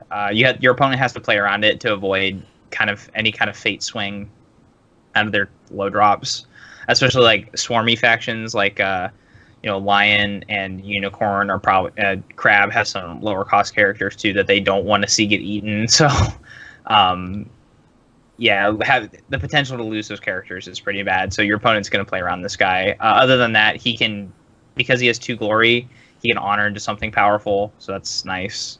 Yep. Another standard stat line: 3 military, 2 political, 2 glory. Seems pretty solid stat line for a Phoenix character right now. Yep. So yeah, it's a good card. I think that's actually been every 3 costs that we've seen. Is that almost Radiant exactly? Orator. It's been exactly that. Yeah, Radiant Orator is the only one that doesn't. Yep. So yeah, I think that's probably pretty much all there is to say about Masahiro. His effect is your opponent doesn't throw 2 drops into fire conflicts, which inadvertently helps you win fire rings or defend against fire rings, dishonoring your high glory guys. So he does have a pretty nice passive effect on the game. I don't think I've ever seen him bow to kill anybody though. No, Because I've your never actually opponent's seen so him afraid bow of and it. kill a thing. Yeah. Yeah. Yeah. Yeah. Similar type effect, getting into the 4 drops. Oh yeah, let's keep going. Is this me? No, that was me. Gentry. That's you. Go ahead and tell us about. So this is card. the Fearsome Mystic. It is a 4 fate character with 2 military skill, 4 political skill, 1 glory, the Shugenja and air traits, with the text: this character gains +2 glory during air conflicts. Action: while this character is participating in a conflict, remove 1 fate from each participating character your opponent controls with lower glory than this character. I haven't seen this character played, so I don't really I've know used it how a couple of times. It's pretty sweet. impactful it is. Have you triggered the fate thing? Yes, I Oh have. my god. It's so good. It feels so good. Even if you're not in an air conflict, you can just use your box to boost her up to 3, and that hits everything Oh, except okay, for the 3 glory clan champions. And if you're in an air conflict, she hits everything. Nobody survives the Fearsome Mystic. It's air blasted. Yeah, so this card, basically your opponent's going to attack you with 3 fate guys eventually, anyways. Or I meant characters with fate on them, not 3 fate guys. Characters with fate on them at some point, anyways. So you just leave her for defense in the typical Phoenix fashion, and whenever they decide they want to attack into you, they have to either send her home right away, or you're going to box her and then remove a fate from from everyone in that conflict that it has a fate on it. So she's multiple void rings on a stick, at least 1. You can almost always get 1 use out of her, and yeah, if your opponent has no fate on characters, they're going wide, and that's fine. And so we were talking Unless they're about Lion. how Lion are really good at going wide and not caring. this game is such a game. It's a good. It's a really about fate investment on characters and buying different things and saving things for conflict cards. So this card obviously is just a fate swing. You can get decent fate swings with it, which is great. Open guys up to other types of effects. So I guess in theory, let's just say they attack with a guy who has fate and a Sashimono. You knock the fate off. They go back. It's military, so they go back. Then you could swing back with water and bow it, maybe. Or another cool thing about weird this card. combos. I think my favorite thing about this card is that it's a variable glory stat character, right? So if she's honored, you can attack with air, and she becomes a 5/7. That's really good. If she's dishonored, she becomes a 1/3 base, and then you just don't throw her in air conflicts. That's fine. She's really 1 glory when dishonored, and potentially 3 to 5 glory when honored. So this card is pretty sweet for that flexibility. It kind of overcomes the downside of Dishonor a bit. Swingy stats. Stats. That'll mess up your opponent's calculations for sure, and sometimes that can be enough to win. I think people have forgotten that a couple of times when she's been honored, and I attack with air, and then I'm like, she's actually 7 right now. And they're like, oh yeah. Playing this against Crab is the best thing ever, by the way. All of their 0 glory characters, they're just like, I can't ever play these characters she murders with fate Crab. on them. It's so fun. Also, the dream is having your opponent run into an Elemental Fury with like 3 characters with fate on it, and just going, hey, this is an air conflict now. Or you're using Kurai Mori, and then you change it to air, and it's like, oh god, what just happened? Yeah, and like, yeah, if you could like, if they happen to be like trying to break your stronghold, and you somehow have a defense where you can change the ring instead of the conflict type, yeah. I don't think that'll happen nearly as much though, because usually you end up changing the conflict type for the sake of not losing the game. Yep. Yeah, I like this card a lot. Card is so much fun. Yeah. All right, let's go on to Isawa Atsuko, our second unique. So she is a 4-cost character. She is unique with 3 military, 3 political, 2 glory. Solid stats. She is a Shugenja, and she is void. And she has action. During a void conflict, until the end of the conflict, each participating character you control gets +1/+1, and each participating character your opponent controls gets -1/-1. That would be the stats and not glory. So yeah, this card's great. She basically says, for each attacking character, your opponent loses 1 skill. For each defending character, you gain 1 skill. Or like, each character on your side gains a skill, and yeah. So she's very swingy. She only works in void conflicts though, so that kind of balances her out. She's a 4/4 in void conflicts. Good. Yeah, she's a 4/4 that minuses everyone else and pluses Yeah. other guys. She's like So it's honored like- general in void conflicts, but better.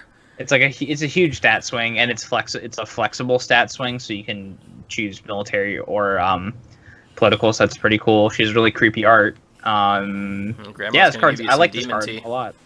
My grandma's more brutal than your grandma, Yeah. Definitely more brutal. says the phoenix to the crane. Yeah, exactly. Yeah, this is a pretty brutal card. Like, if you compare it straight up with Honored General, right? She's like an unhonored Honored General, but she has the same glory.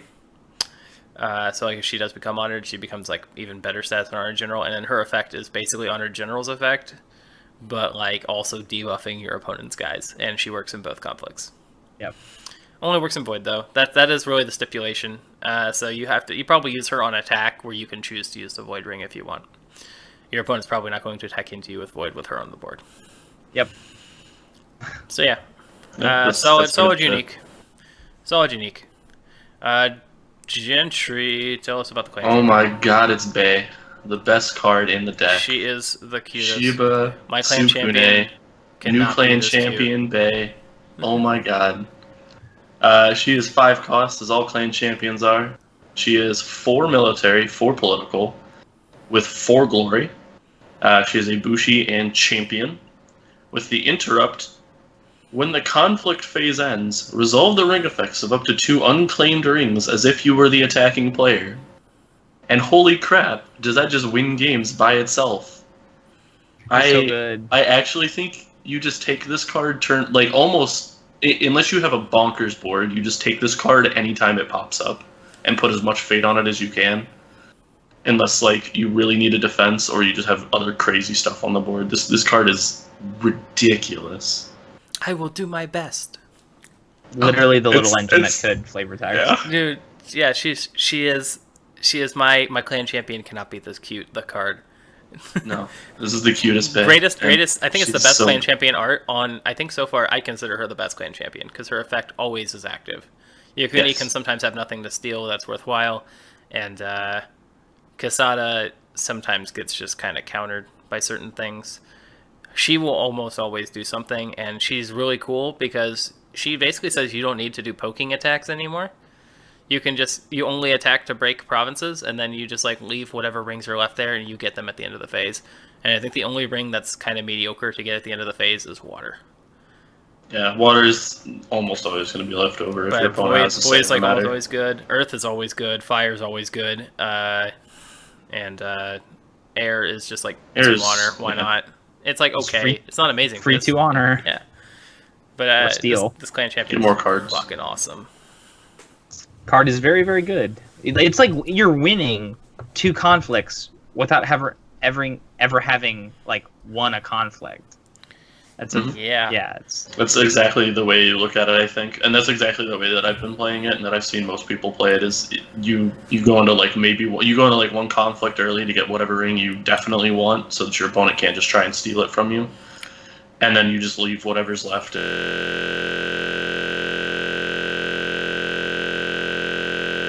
right. You pass your first conflict. Your opponent like gets to attack you twice, and then you attack back into them. And you break one of their provinces, and you focus mostly on defense, so that they don't break your provinces. They might get some rings, and then at the end of the phase, you get to take the 2 rings that are left after breaking one of their provinces, and you slowly win the game that way. She is like sort of a accumulated value card. So like over the course of like 2 turns, you get 3 to 4 rings with her. Over the course of 3 turns, you get even more rings. So she just kind of just generates you value over time. So she's like a clan champion that like I really want to put as much faith in as possible and keep her out on the board. And don't lose Void. I will say things that you don't like tap into her. You don't like losing the Void Ring to have Fate pulled off of her because it's just losing value. You don't like it when she gets dishonored because then she just sits there and her ability is still relevant, but then she's not actually actively participating in conflicts, which kind of sucks. I think because her she's a ability 0/0. alone, her ability alone is probably almost worth 5 sometimes. And like even if she's dishonored, she still gets you favor every turn. Right. I'm just saying that Yeah. like the potential for her just to do nothing during the conflict phase itself is there, and that can suck. So the option is there, but you're still going to get the ring effects at the end. So like it balances out. Her not being able to actually participate in anything balances out with the fact that you're going to get the ring effects at the end. That's Yeah, cool just though. really if you good honor card. her, she's a beast. And If you honor her, she's as strong as Yokuni. if there's a fire ring at the end of the phase, which there probably won't be against Phoenix, but sometimes there is, you get a free fire ring. And that can honor her. We can make there be a fire ring at the end of the phase. It can sometimes, yes. We'll find out about that later. Yeah, foreshadowing. All right, yeah, Sukune, great clan champion. I think she is, at least for me personally, she's the best one we've seen so far.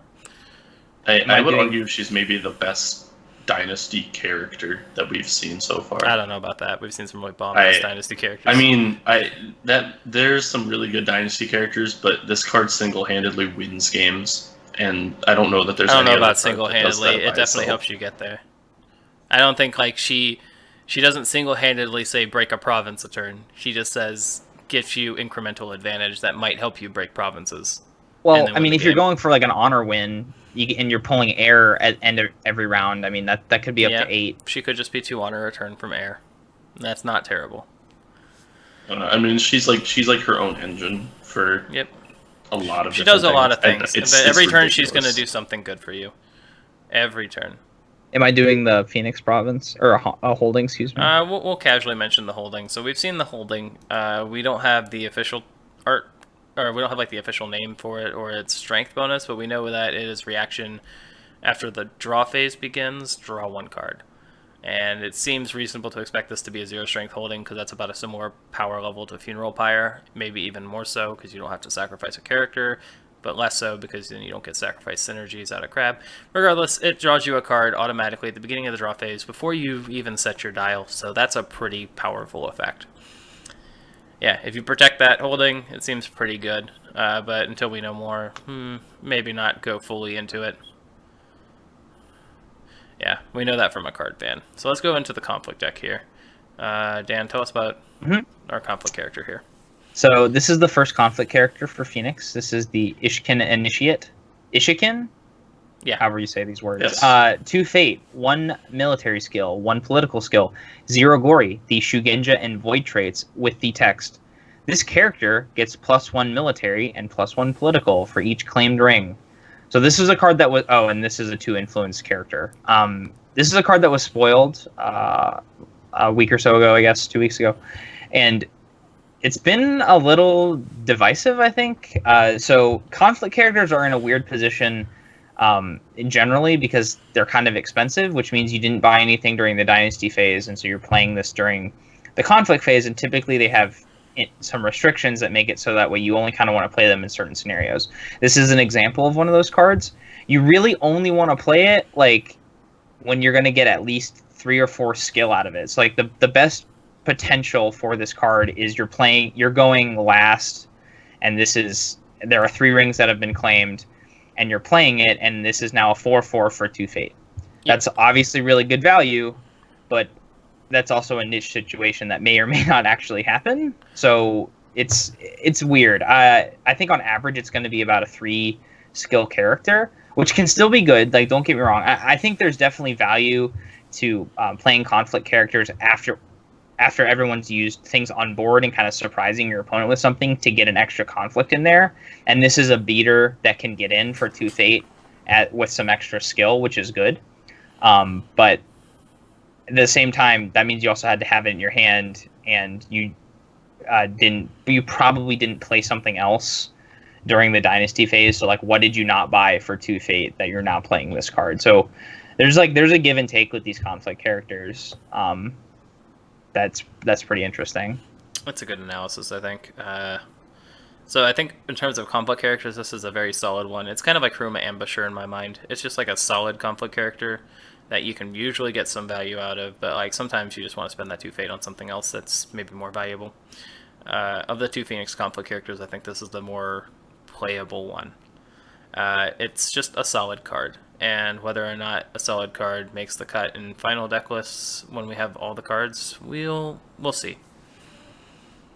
I'm gonna kind of disagree a little bit. I actually don't like this card very much, but everybody knew that already. I was very outspoken when this card came out that I just thought it was bad, but I can't say for certain because I have 2 of them I put 2 of them in my deck for the sake of trying it out because I was like vehemently against this card existing, but I was like I should at least try it, and I've literally never played it.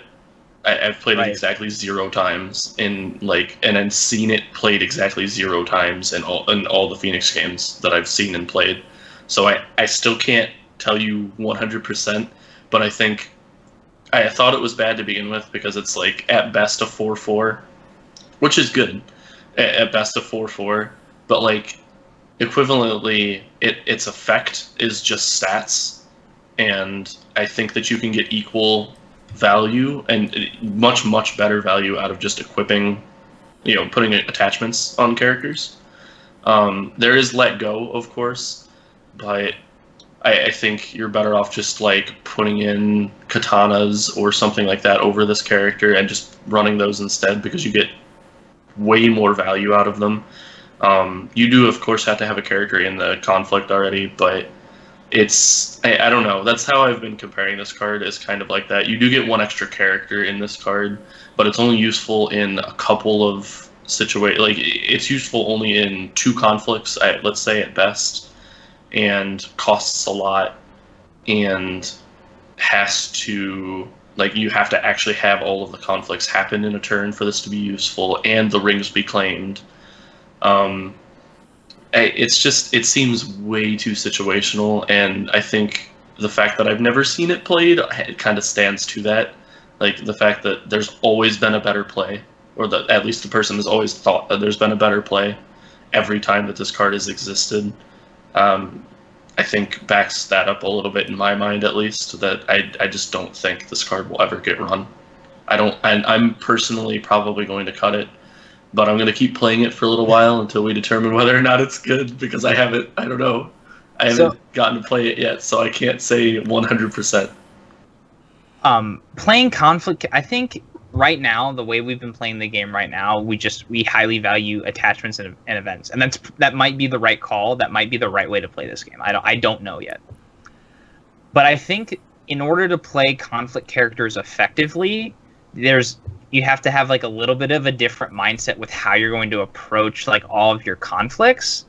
And the way I even thought of this was I was playing against Travis as Crab, and I was trying to break the stronghold, and obviously, Curry Mori's on there. And I drew into a covert monk, and I was like, wow, I can get an extra conflict out of this character now. And I'd never really thought about that with a conflict character, it seems so obvious, right? Like you have conflict characters in hand, like you can get extra conflicts with them. But what if people are only like getting characters through dynasty phase, and that means the board at some point becomes very static, and you've seen everything that's going to happen. That means you can leverage some advantage by having conflict characters come out of hand and getting like a surprise ring claim or even a surprise break in some cases. Again, like I said, that might not actually be the correct way to play at all, because the power level of some of the events and the attachments is so much better. But maybe, like, in order to play conflict characters, you have to think a little bit differently about how you're approaching your dynasty phase and how you're approaching the rest of the conflict phase. Yeah. And that's where I can see this character being effective. But then again, I totally agree. Like, it's like best case scenario, it's a 4/4 beater. Like, how often is that really going to happen, right? Yeah, I think the situation where you're going second and your opponent has claimed 2 rings and you threw like a chump attack or something, and like, you know, so there's 3 ring claimed, that's kind of a little bit Christmas landy. But then again, you pay 2, this guy comes out, everyone's already like bowed or whatever, and then she breaks like a province on her own. But I think that's the only time this character is really worth the 2. Otherwise, it's just kind of stats, and I think it's hyperbolic to say it won't see play, but I think that it will probably not be a 3 times auto-include card. Yeah, I was gonna say this might be a card that I like include as a 1-of in my final build of Phoenix at some point out of core. Interestingly, something I kind of really didn't even think about.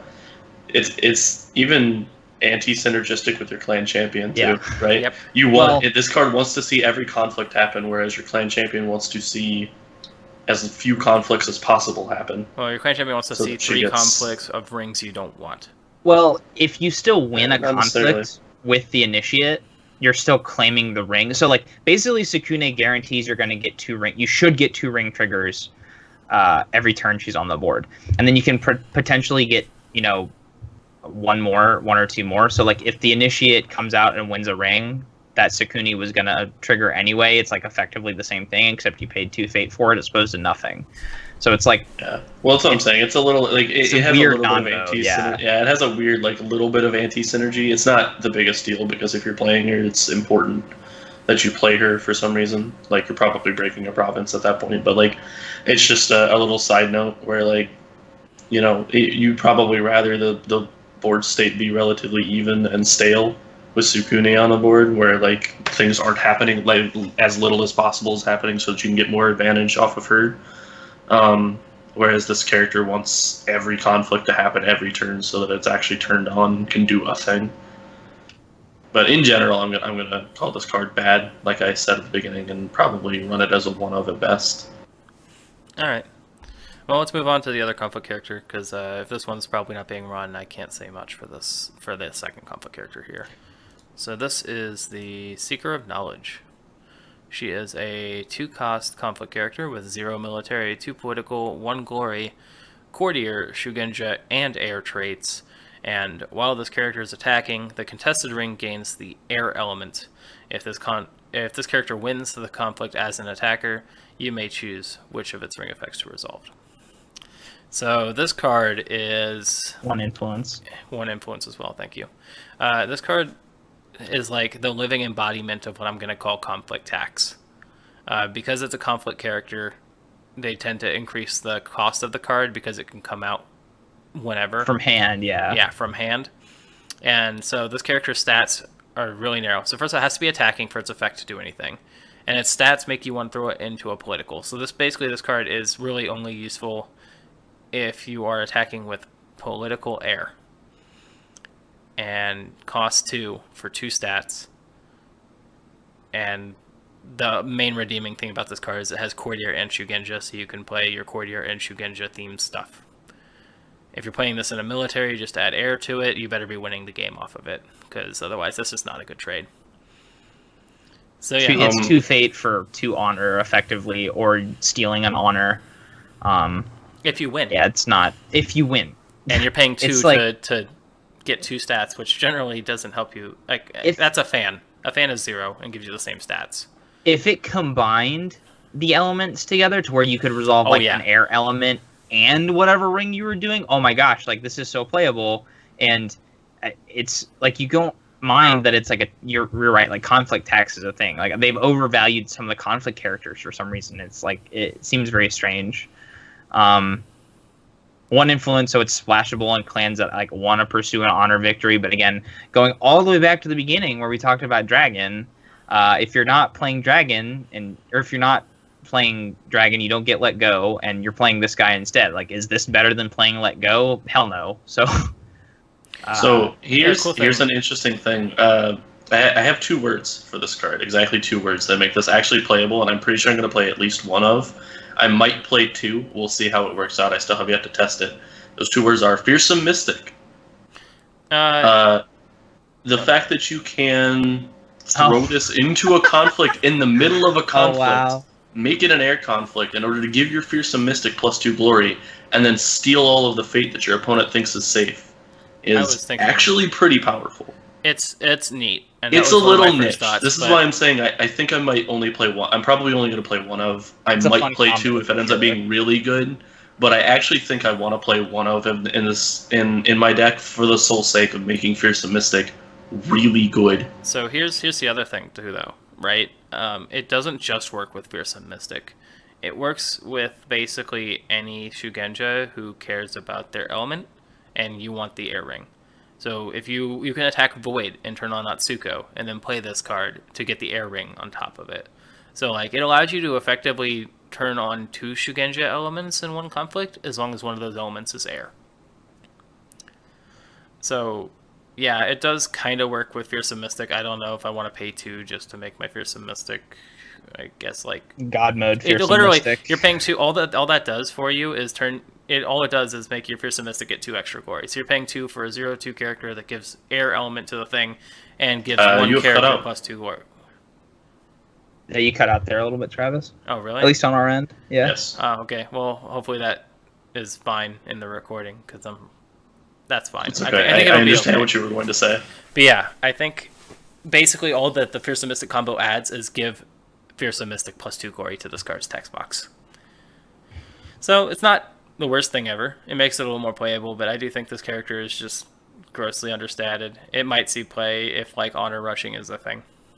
If there's a way to cheat out conflict characters, like reducing their value, then like all of the conflict characters get more playable. But right now, it just seems that like you're better off playing as many characters from your dynasty, from your provinces as possible, and then playing attachments and events during the conflict, which are more swingy and higher impact, than playing conflict characters, which tend to be like too expensive and lower statted compared to what you get from a similar like investment out of the events or attachments, or less investment in some cases. Right. Like you said, a fan gives you the same political amount as this guy. So what? Yeah, I mean, don't get me wrong. I don't think this card is amazing, and I have yet to actually get to test it. It's an interaction that just kind of hasn't come up in games. But I like the idea of running it as a one of, just to have for the sake of doing it. And like if you swing 2 fate out of this card, or even 1 fate out of this card, could be worth it. And like in certain cases, plus the 2 glory could end up swinging the conflict. But I think it's worth considering as a one of, maybe a 2 of if it ends up being better than I think it is. But I think solely for Phoenix with Fearsome Mystic, this might actually end up being a pretty decent card that comes out once a game and does quite a bit of work. What kills this card for me is how narrow it is. It costs 2, and it only works in a very specific situation. It does work in 1/4 of the potential conflicts in a turn. That's what kills it for me. So, like 3/4 of conflicts, this card ain't doing anything. And even in that last conflict, you're probably better off spending the fate on something else. Yeah, drop mic. Maybe. So let's move on. Yeah, conflict characters are weird. So conflict characters are hard to evaluate, but I think this card is not quite Master of the Spear level, but not far behind Master of the Spear. Yeah, I mean, theoretically, if the combo that I'm talking about doesn't work, then this isn't worth playing, and this card is just pretty bad. But yeah, in the world, I'll let people know. I'll let people know in the Discord. what my findings are as I play this deck more, because I'm definitely going to be playing this deck more. All right, In the let's world go. where you're not buying as many Dynasty characters, I actually think Master of the Spear gets better, but I still don't know if that's like the better way to play the game. I don't think it is at all right but- now. But let's move on. Yeah, Tell us anyway, about our first attachment. We're going to get the first attachment, which is the Magnificent Kimono. It is a 0-cost attachment with 0 military and +1 political. It is an item with the text, attached character gains pride. The pride keyword states, after this character wins a conflict, honor it. After this character loses a conflict, dishonor it. So we've seen, I want to say only one other character with this trait. I think only And- the Akoto Gunso has I also pride. think, one right? influence. I think only the Akoto Gunso, yeah. Also one influence, sorry. But it is an interesting attachment. And again, we were talking about honor, dishonor tech in Phoenix and how they have quite a bit of it. This is the one thing. This is another thing that they have, and we did mention that this is very easily splashable at 1 influence. So if you're really worried about honor and dishonor, this is really easy to just throw in a deck. I've personally found this card to be really good. Yeah. You can throw it on most of your cards have a lot of honor, and it's very easy to just throw this attachment onto a character after you already know you're winning a conflict anyway, just to make sure that you get the honor out of it. And as Phoenix, your characters getting honored are typically getting a lot more value. Yeah, so this card is like half a fan because it gets you only +1 political, but it says it says basically honor this character on top of it, because you play it in the situation where you're winning. There's a pretty much beyond a reasonable doubt that your opponent is basically out of stuff they can do in this conflict. You're winning. You slap it on a character, they honor, they get a huge glory stat boost. Crane loved this card. This card really turned on the Phoenix Flash, I think. This card. It's also very flexible. You can throw it on an opponent's character when they're losing a conflict to dishonor them. And that's freaking hilarious to me. It's like you're beating Toturi in a military conflict right now. Your opponent's out of stuff. You just give him a kimono, and then he dishonors and goes home sad. That's The really gift funny. has made him sad. Yeah, That is hilarious. yeah. So Yeah, you can't put that's- this on an opponent's character. It's both an honor card and a dishonor card, and that flexibility is really nice. Yeah, it being 0-cost attachment too means you're not super worried about let go effects because you paid nothing for it. So, other than the card, right? But you're 1-for-1ing. You're getting 1-for-1. So Yep. you paid a card, they paid a card. If your character has 2 glory, this attachment basically reads +2/+3 as long as you win the conflict. If you have more glory, it becomes more ridiculous. So it's already most of the time going to be better than a fan or a katana after the conflict in which you play it. Yep. So I think it's a fantastic attachment. So let's go on to another attachment, maybe not as fantastic. Dan, tell us about Grasp of Earth. So this is Grasp of Earth. It is an attachment for 1 fate. Gives +1 military skill, +1 political skill, the spell and earth traits, and with the text, attached to a Shugenja character you control. Action. During a conflict, bow this attachment. Opponents' characters cannot move to this conflict or be played from hand until the end of the conflict. So this is some anti-conflict character tech and some anti-movement tech. I think whenever Unicorn's going to have a lot of movement abilities, presumably. So this is some anti-Unicorn tech too. But at least it gives +1/+1 for 1 stat. 1 influence as well. So this is a splashable card if you have enough Shugenja. I don't know if any clans have enough Shugenja to really play this Dragon, card maybe. to any level of effect. How many Shugenja do Dragon actually have? They have 3. 3 Shugenja native. So you're gonna if you ran all in multiples of 3, you're gonna have 9. That's It's maybe enough. a 10th or Yeah, whatever 25% of your approximately. conflict. Yeah, deck. almost a quarter. So, yeah, this card, I mean, it has an interesting effect. I don't know how relevant it is for all the reasons we just talked about, conflict characters being weird and being overcosted. So, you're probably not going to stop conflict characters from coming into play. There's going to be niche situations where this is effective, against a Haruma Ambusher, maybe, if they didn't play it right away, which seems weird.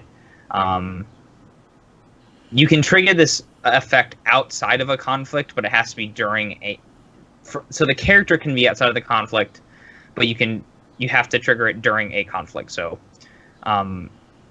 It's another, Shugenja spell that can be used at range. It's okay. I'm not super enthralled about it. It's probably got some interesting effects whenever we see more of the unicorn stuff, but in general, it just seems not very well powered. Thankfully, it gives stats, so maybe you need it for stats. On the offhand, you need +1/+1, but in general, I just don't think it's that great.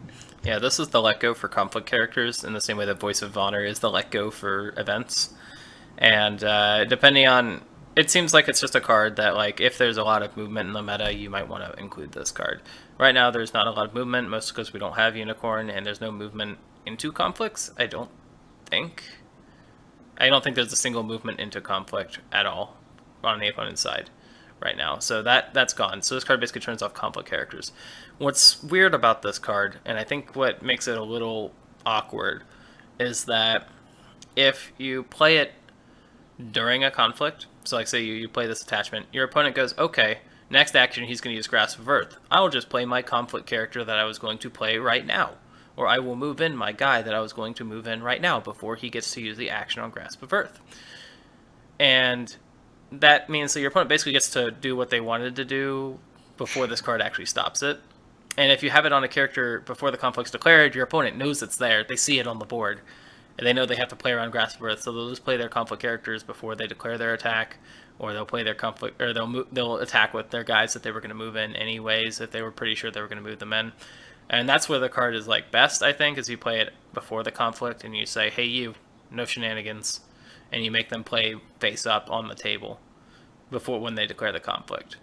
But I think if you play this during a conflict, like your opponent just goes, okay, I'll do my thing right now then.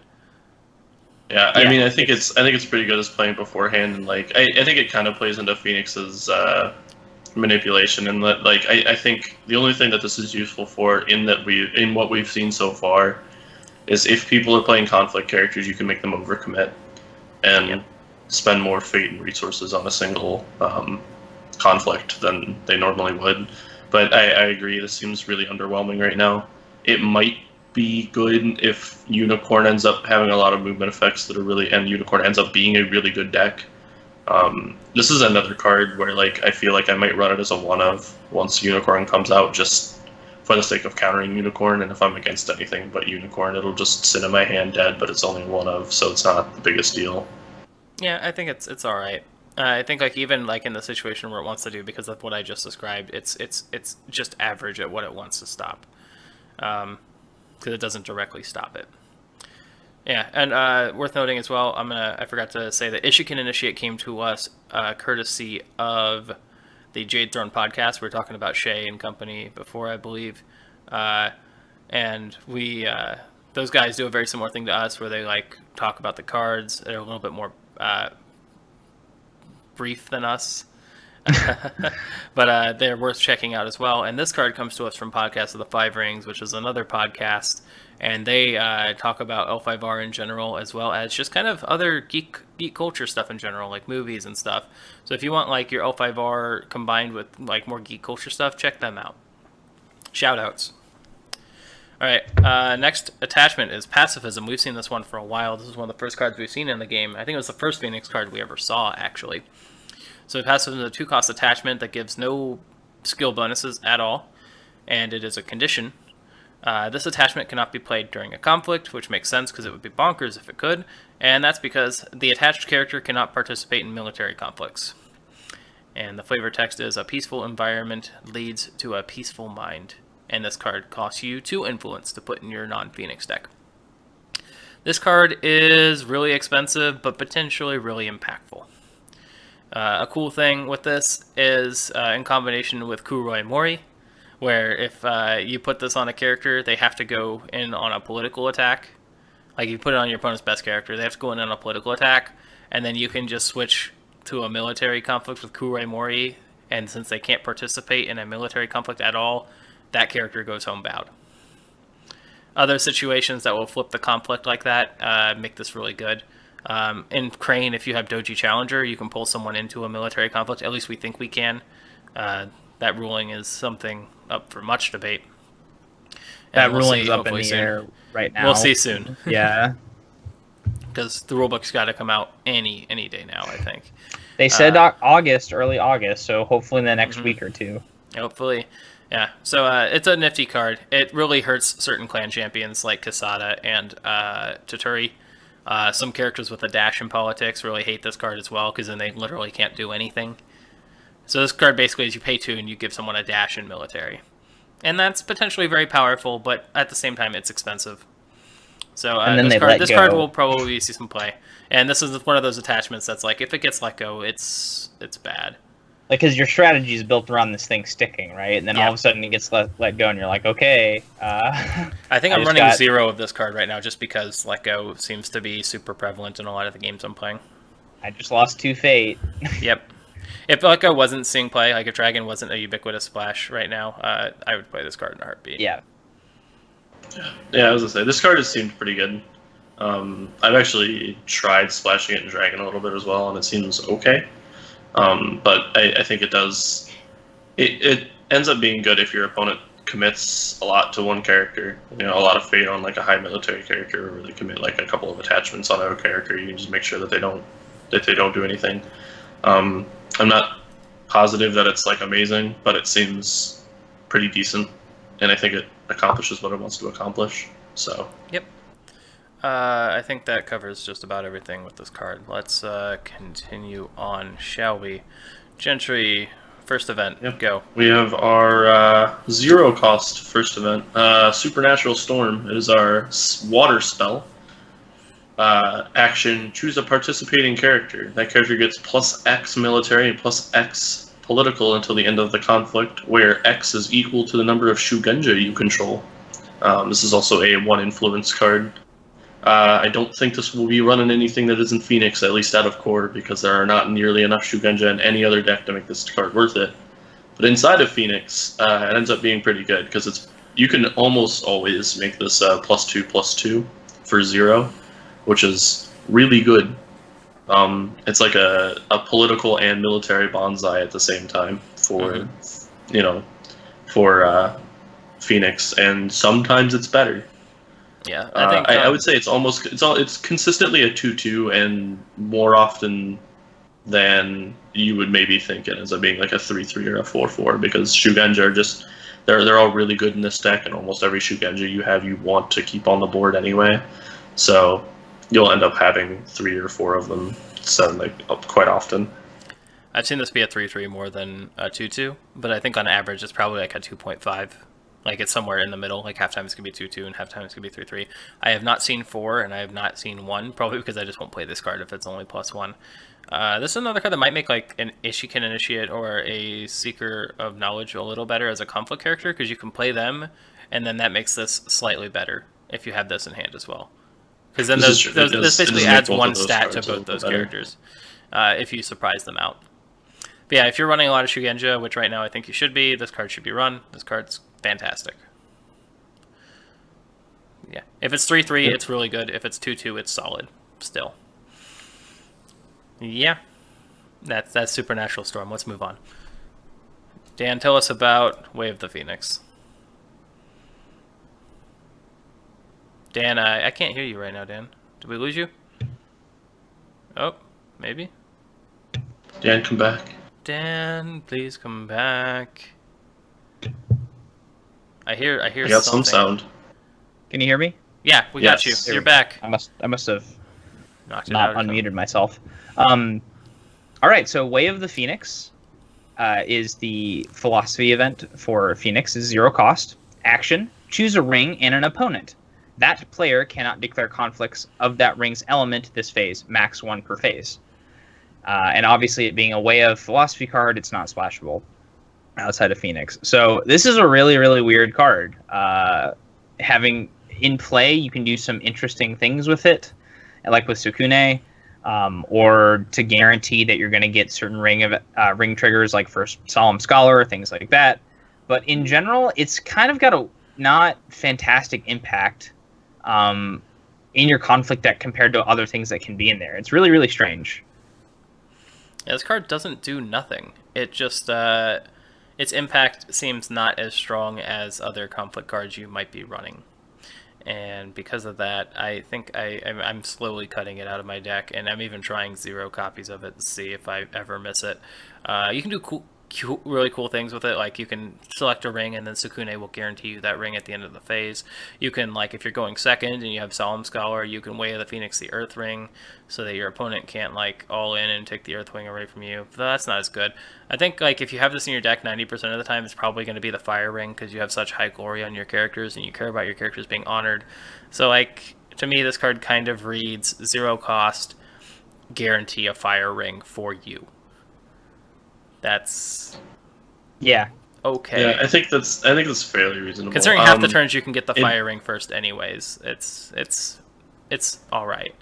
Yeah, it's one of the few way of card. It's the only way of card really at this point that we've seen that we're, other than maybe Unicorn, that people are thinking about not running.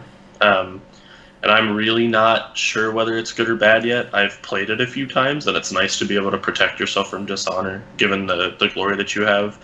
But I think that's largely its purpose at this point. Occasionally, it's nice against like honor decks. You can prevent them from getting the air ring, or you can prevent them from taking the water ring when you want to use the water ring for your own adaptive waves, or you just have a character that you really can't afford to get bowed, or that you really need to bow on their side or something. I don't know, but it's got like it's versatile, but it's versatile in a way that's kind of not as good as it should be. Like, preventing your opponent from getting a specific ring is okay, but it just depends on the circumstances, and I've found it to be, like, I don't know, I don't think I've ever used more than one in a game. It's usually good when I use it, like, when I use it, it usually helps quite a bit, but I've never seen more than one get used in a single game to any particular effect, so this might also be a card where you run like 1 or 2 of them and just kind of use them when you absolutely need them, but try not to draw a bunch of them because they just may or may not do anything. So I think there's another card we're going to get to in a bit that I think kind of does what this card wants to do a little better, and I think that's the main reason I've cut it. Just because, like, they kind of do similar enough things that I prefer the other card. And yeah, I just don't know what else to say about this card, really. It has some cool combo potential, but right now I think it's more cute than good, is how I would describe this card. Yeah. And then again, with like conflict cards in general, you have to ask yourself, because the conflict deck has so many options available to you, and lots of great options available to you, what are you not running to run this card instead? Exactly. Or better way to put that is maybe you could run a more impactful card over this card. And that's what I think I'm at right now. Yeah, it's kind of sad, but it's still a cool way of. I just don't think it's particularly amazing.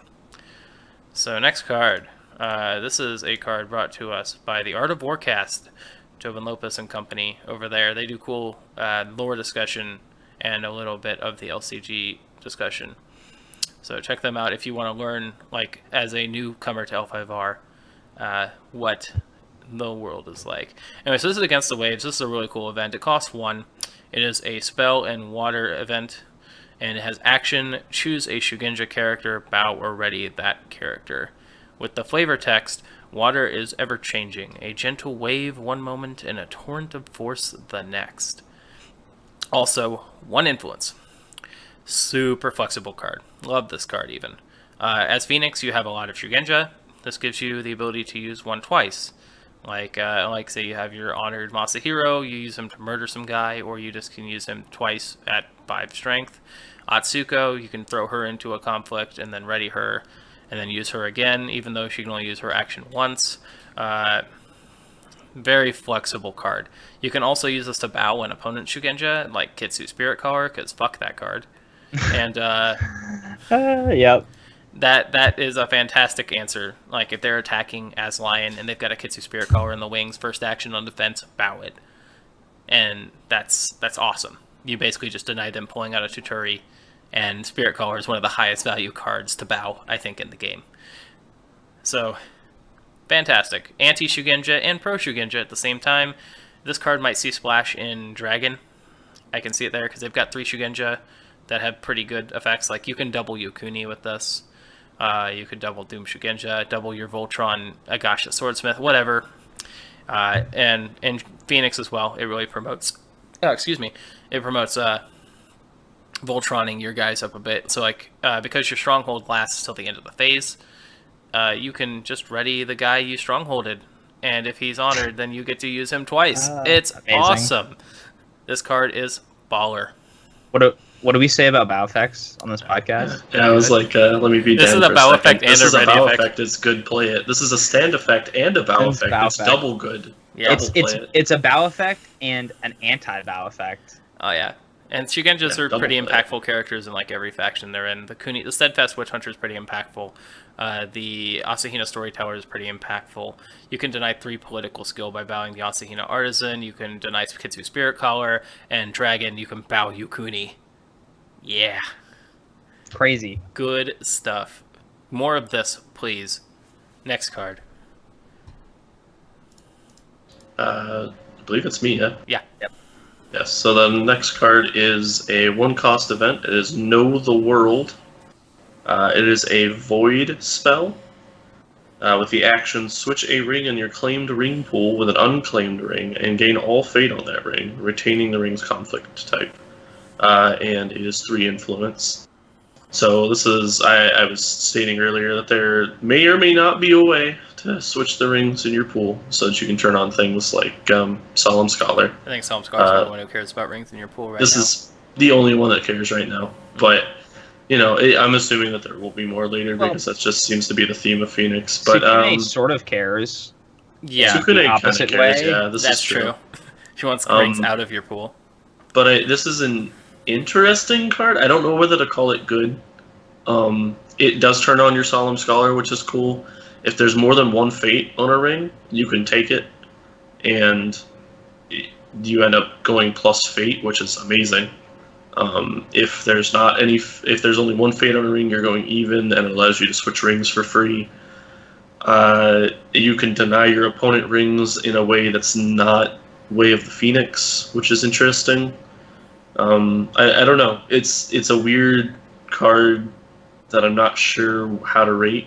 I'd like to say it's sort of good, but I'm not actually confident in saying that. I've used it a couple of times to turn on a Solemn Scholar, and that's about it.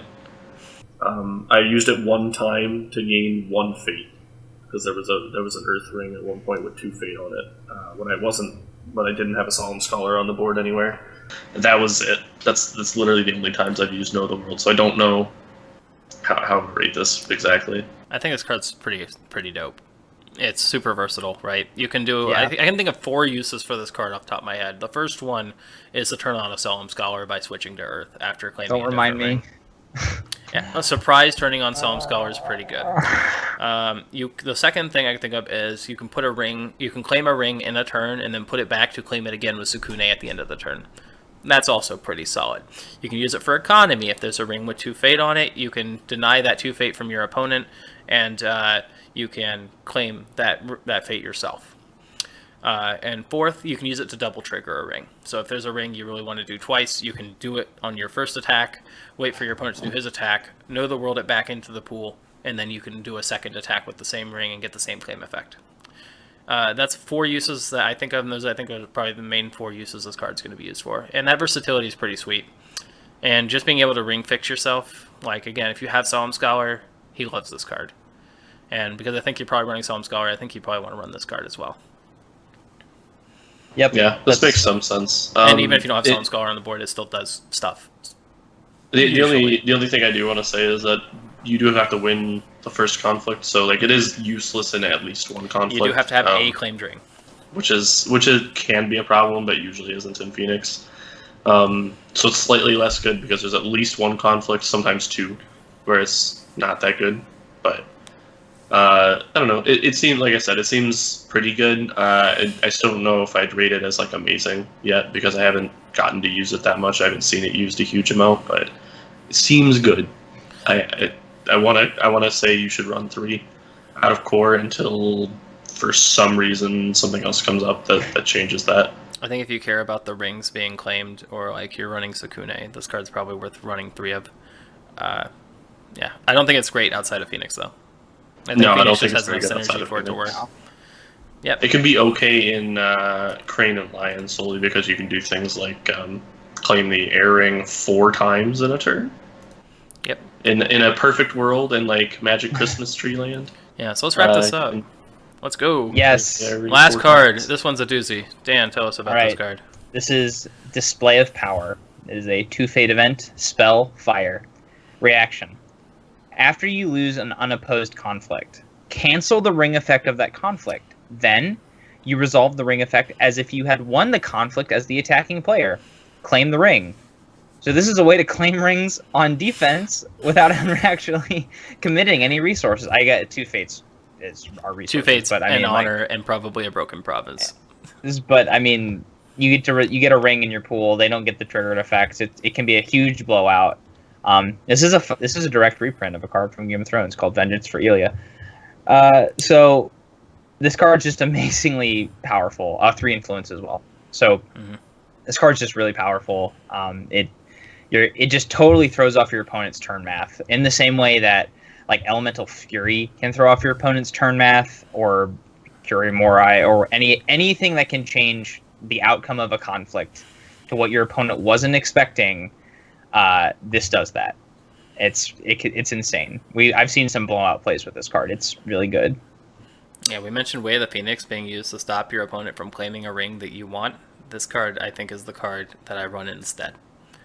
It costs a little more because you have to not defend. You're going to lose an honor, but that's probably all right. You've got lots of honor to spend as Phoenix, and you might lose a province, and that's the only time where you can't play this card is if like you're going to lose the game off of it, and that seems rare enough that I think this card's pretty awesome.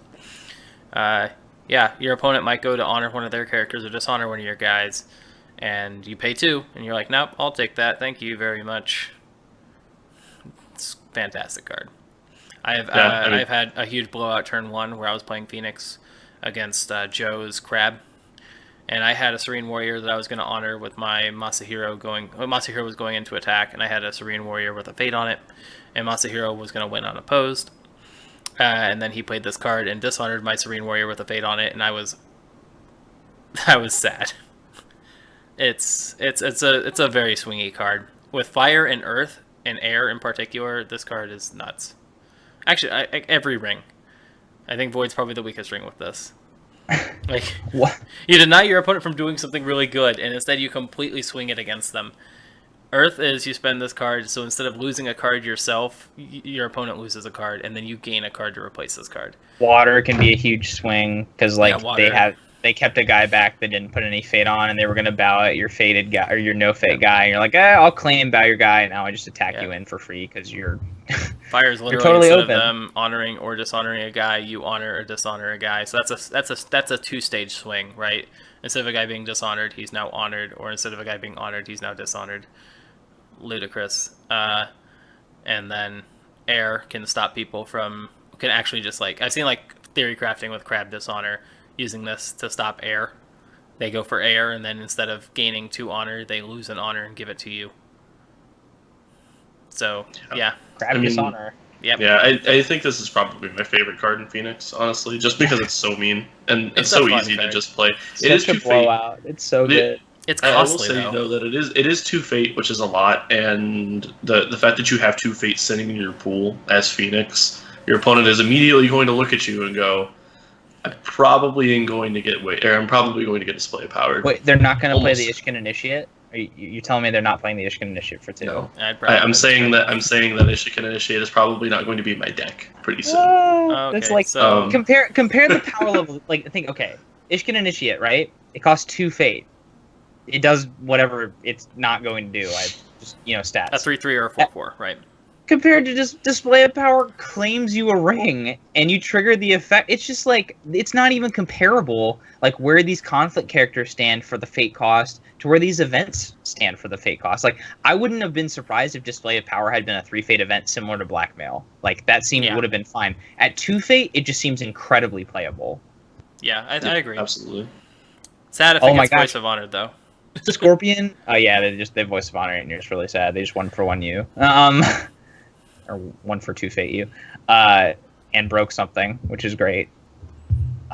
Scorpion could play this card for 2 Fate with City of Lies. One fate. Or one fate, excuse me. Yep.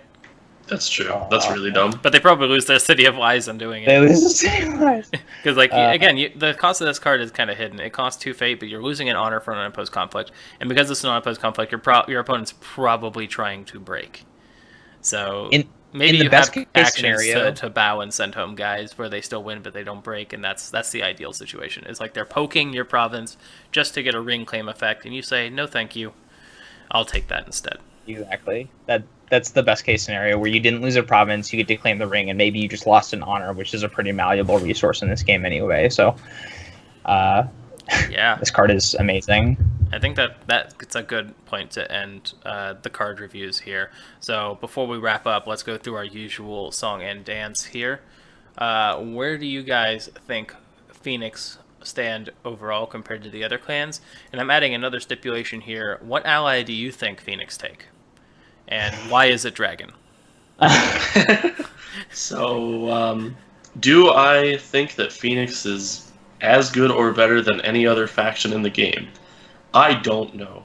They're really hard to tell because they have a lot of niche effects that happen at very specific times and very specific circumstances and are really good when they happen and just literally don't exist when they don't. They seem really strong if they're played correctly and they're played under circumstances that make sense. They seem reasonably weak if you don't know what you're doing, you don't know your opponent's deck, you don't know the card pool, you don't know the mechanics of the game. It seems very much like a deck where you need to have all of the information about the game, and you need to like have a decent amount of experience with the game to be able to play it correctly and be able to do anything, like to be able to actually stand a chance of winning against anybody experienced playing anything else. To that degree, though, it's probably my favorite faction so far. It's super fun to play. I've stated this on the podcast before. I really like factions that tell people that they're not allowed to play the card game that I'm playing. Any card or any deck that tells my opponent that they're not allowed to do things is cool with me. So I'm cool with that.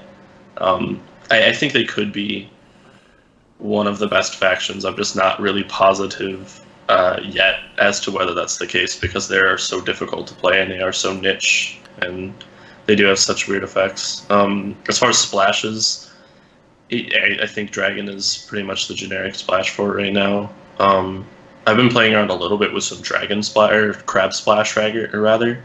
I actually really like Reprieve in this deck as well because it's kind of nice. It's really nice to be able to just throw Reprieve on some of your characters, especially things like Adeptive Waves and things. And the Mountain that might be targeted. Mountain Does Not Fall is pretty cool. That card's amazing. I love that and card. Keeping Sukune on board is really important in this deck. If you can get her out and keep her on board for a few turns, she ends up getting you like an absurd amount of value. So I've been playing around with a little bit with Crab Splash, and I've been liking Crab Splash as well. But I'm not sure if it's better than Dragon Splash. I still think Dragon Splash might be a little bit better just because Let Go is really good, and adding in Tattooed Wanderers for more covert is really strong. And it might even be the way to play this deck is just to play super heavy covert, where your opponent literally can't stop you from doing anything, where you can just attack freely into whatever province you want, anytime you want, because you just have like 4 covert characters on the board all the time. Yeah, I feel pretty much the same way.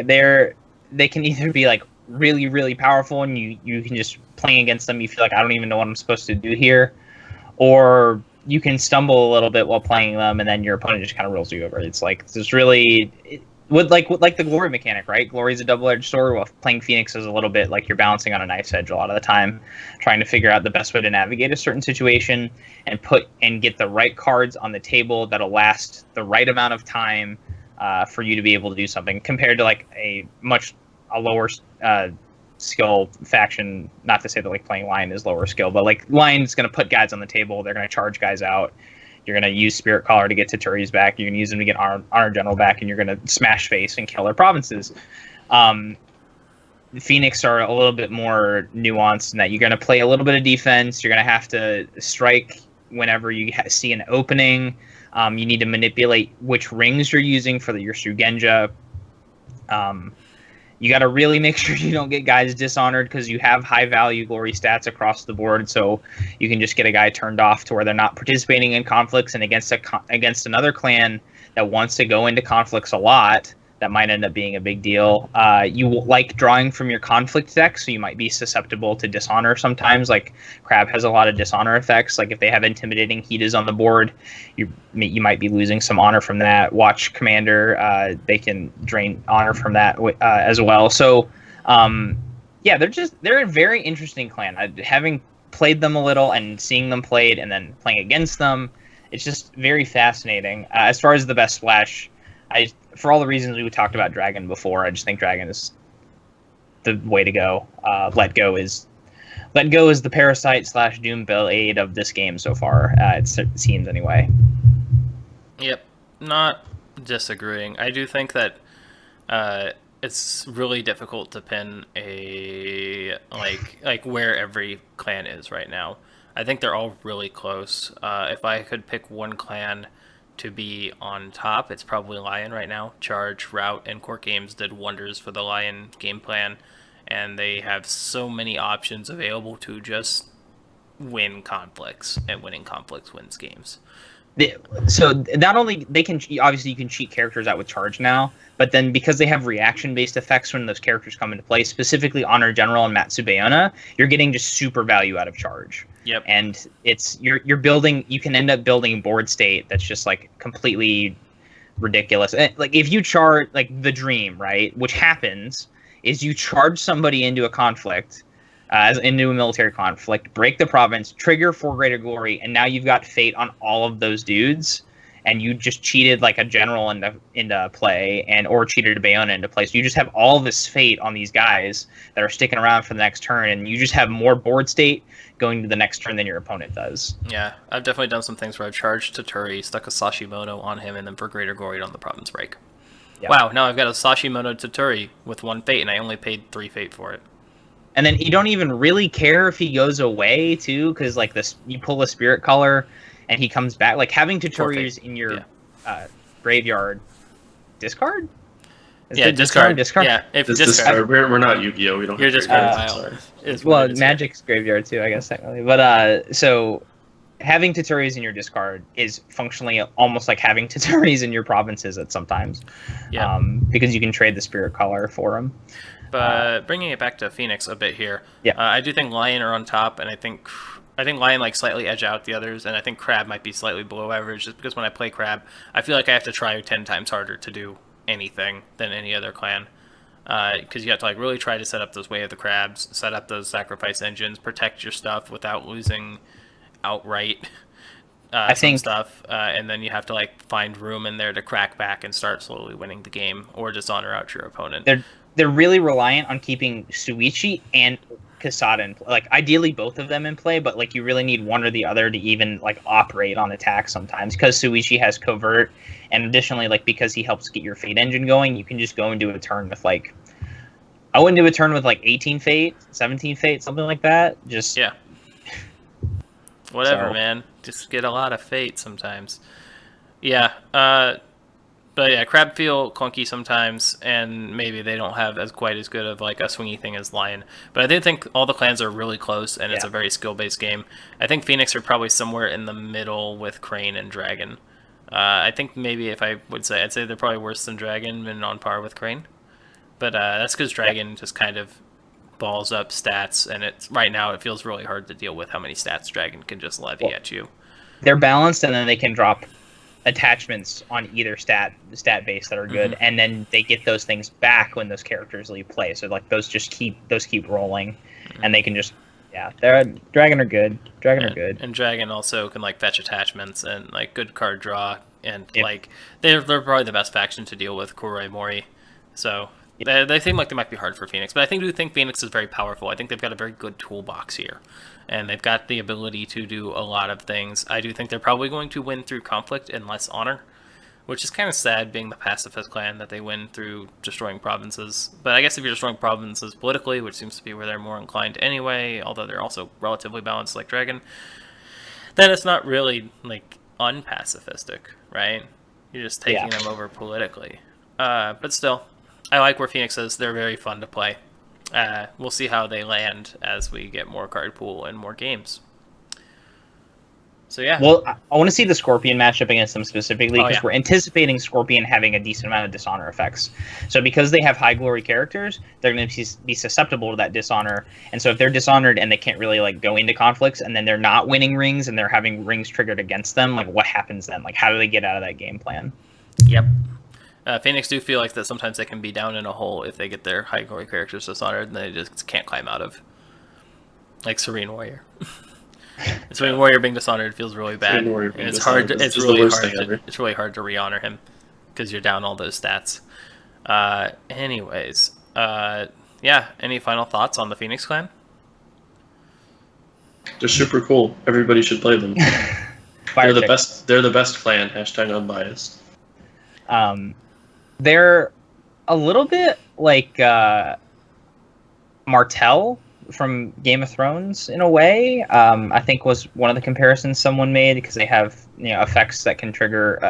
Like I said, Vengeance for Elia and Display of Power are actually the reprint of this, like the same card, just printed across games. Mm-hmm. And they have some because they kind of manipulate things more behind the scenes type stuff. They got a little bit of that flavor going, but I do like that they went with this high glory theme with Phoenix because that was honestly I didn't expect that. They've hit something with every one of the clans that was like, okay, this is what we think they're gonna do, and then they've added something else that's been like, oh wow, I can't believe they're doing that as well. So the fact that Phoenix are the glory clan and they want to focus on like getting these high glory characters honored or messing with the glory value or messing with dishonored characters on your opponent's board or just being more radiant because like the Radiant Orator is a very interesting kind of sub theme that the clan has, and I want to see how that evolves going forward because sometimes that might just mean they print higher glory statted characters, which would be a little weird, but so I hope they end up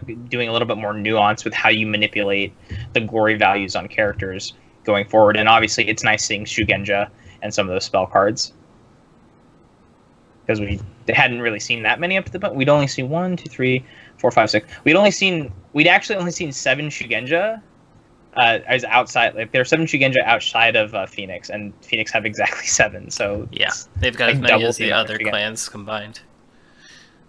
So that's cool. Yeah, I like Phoenix. I think that's good enough to wrap us up for today. We're clocking in at probably really close to 2.5 hours an hour. Yeah. So thank you guys for listening. This one was pretty long, but not as long as some of our worst. And remember those unofficial events at Gencon. Again, those are Friday at Saturday, Friday at 11, Saturday at 10, meeting in the Hall E. E as an elephant in the gaming part of the convention center. So find us there, play some games of L5R if you're going to be at Gen Con. The whole point is to get just a bunch of games of L5R and get everyone playing. So yeah, that'll be fun. See you guys there. And until next time, play more games.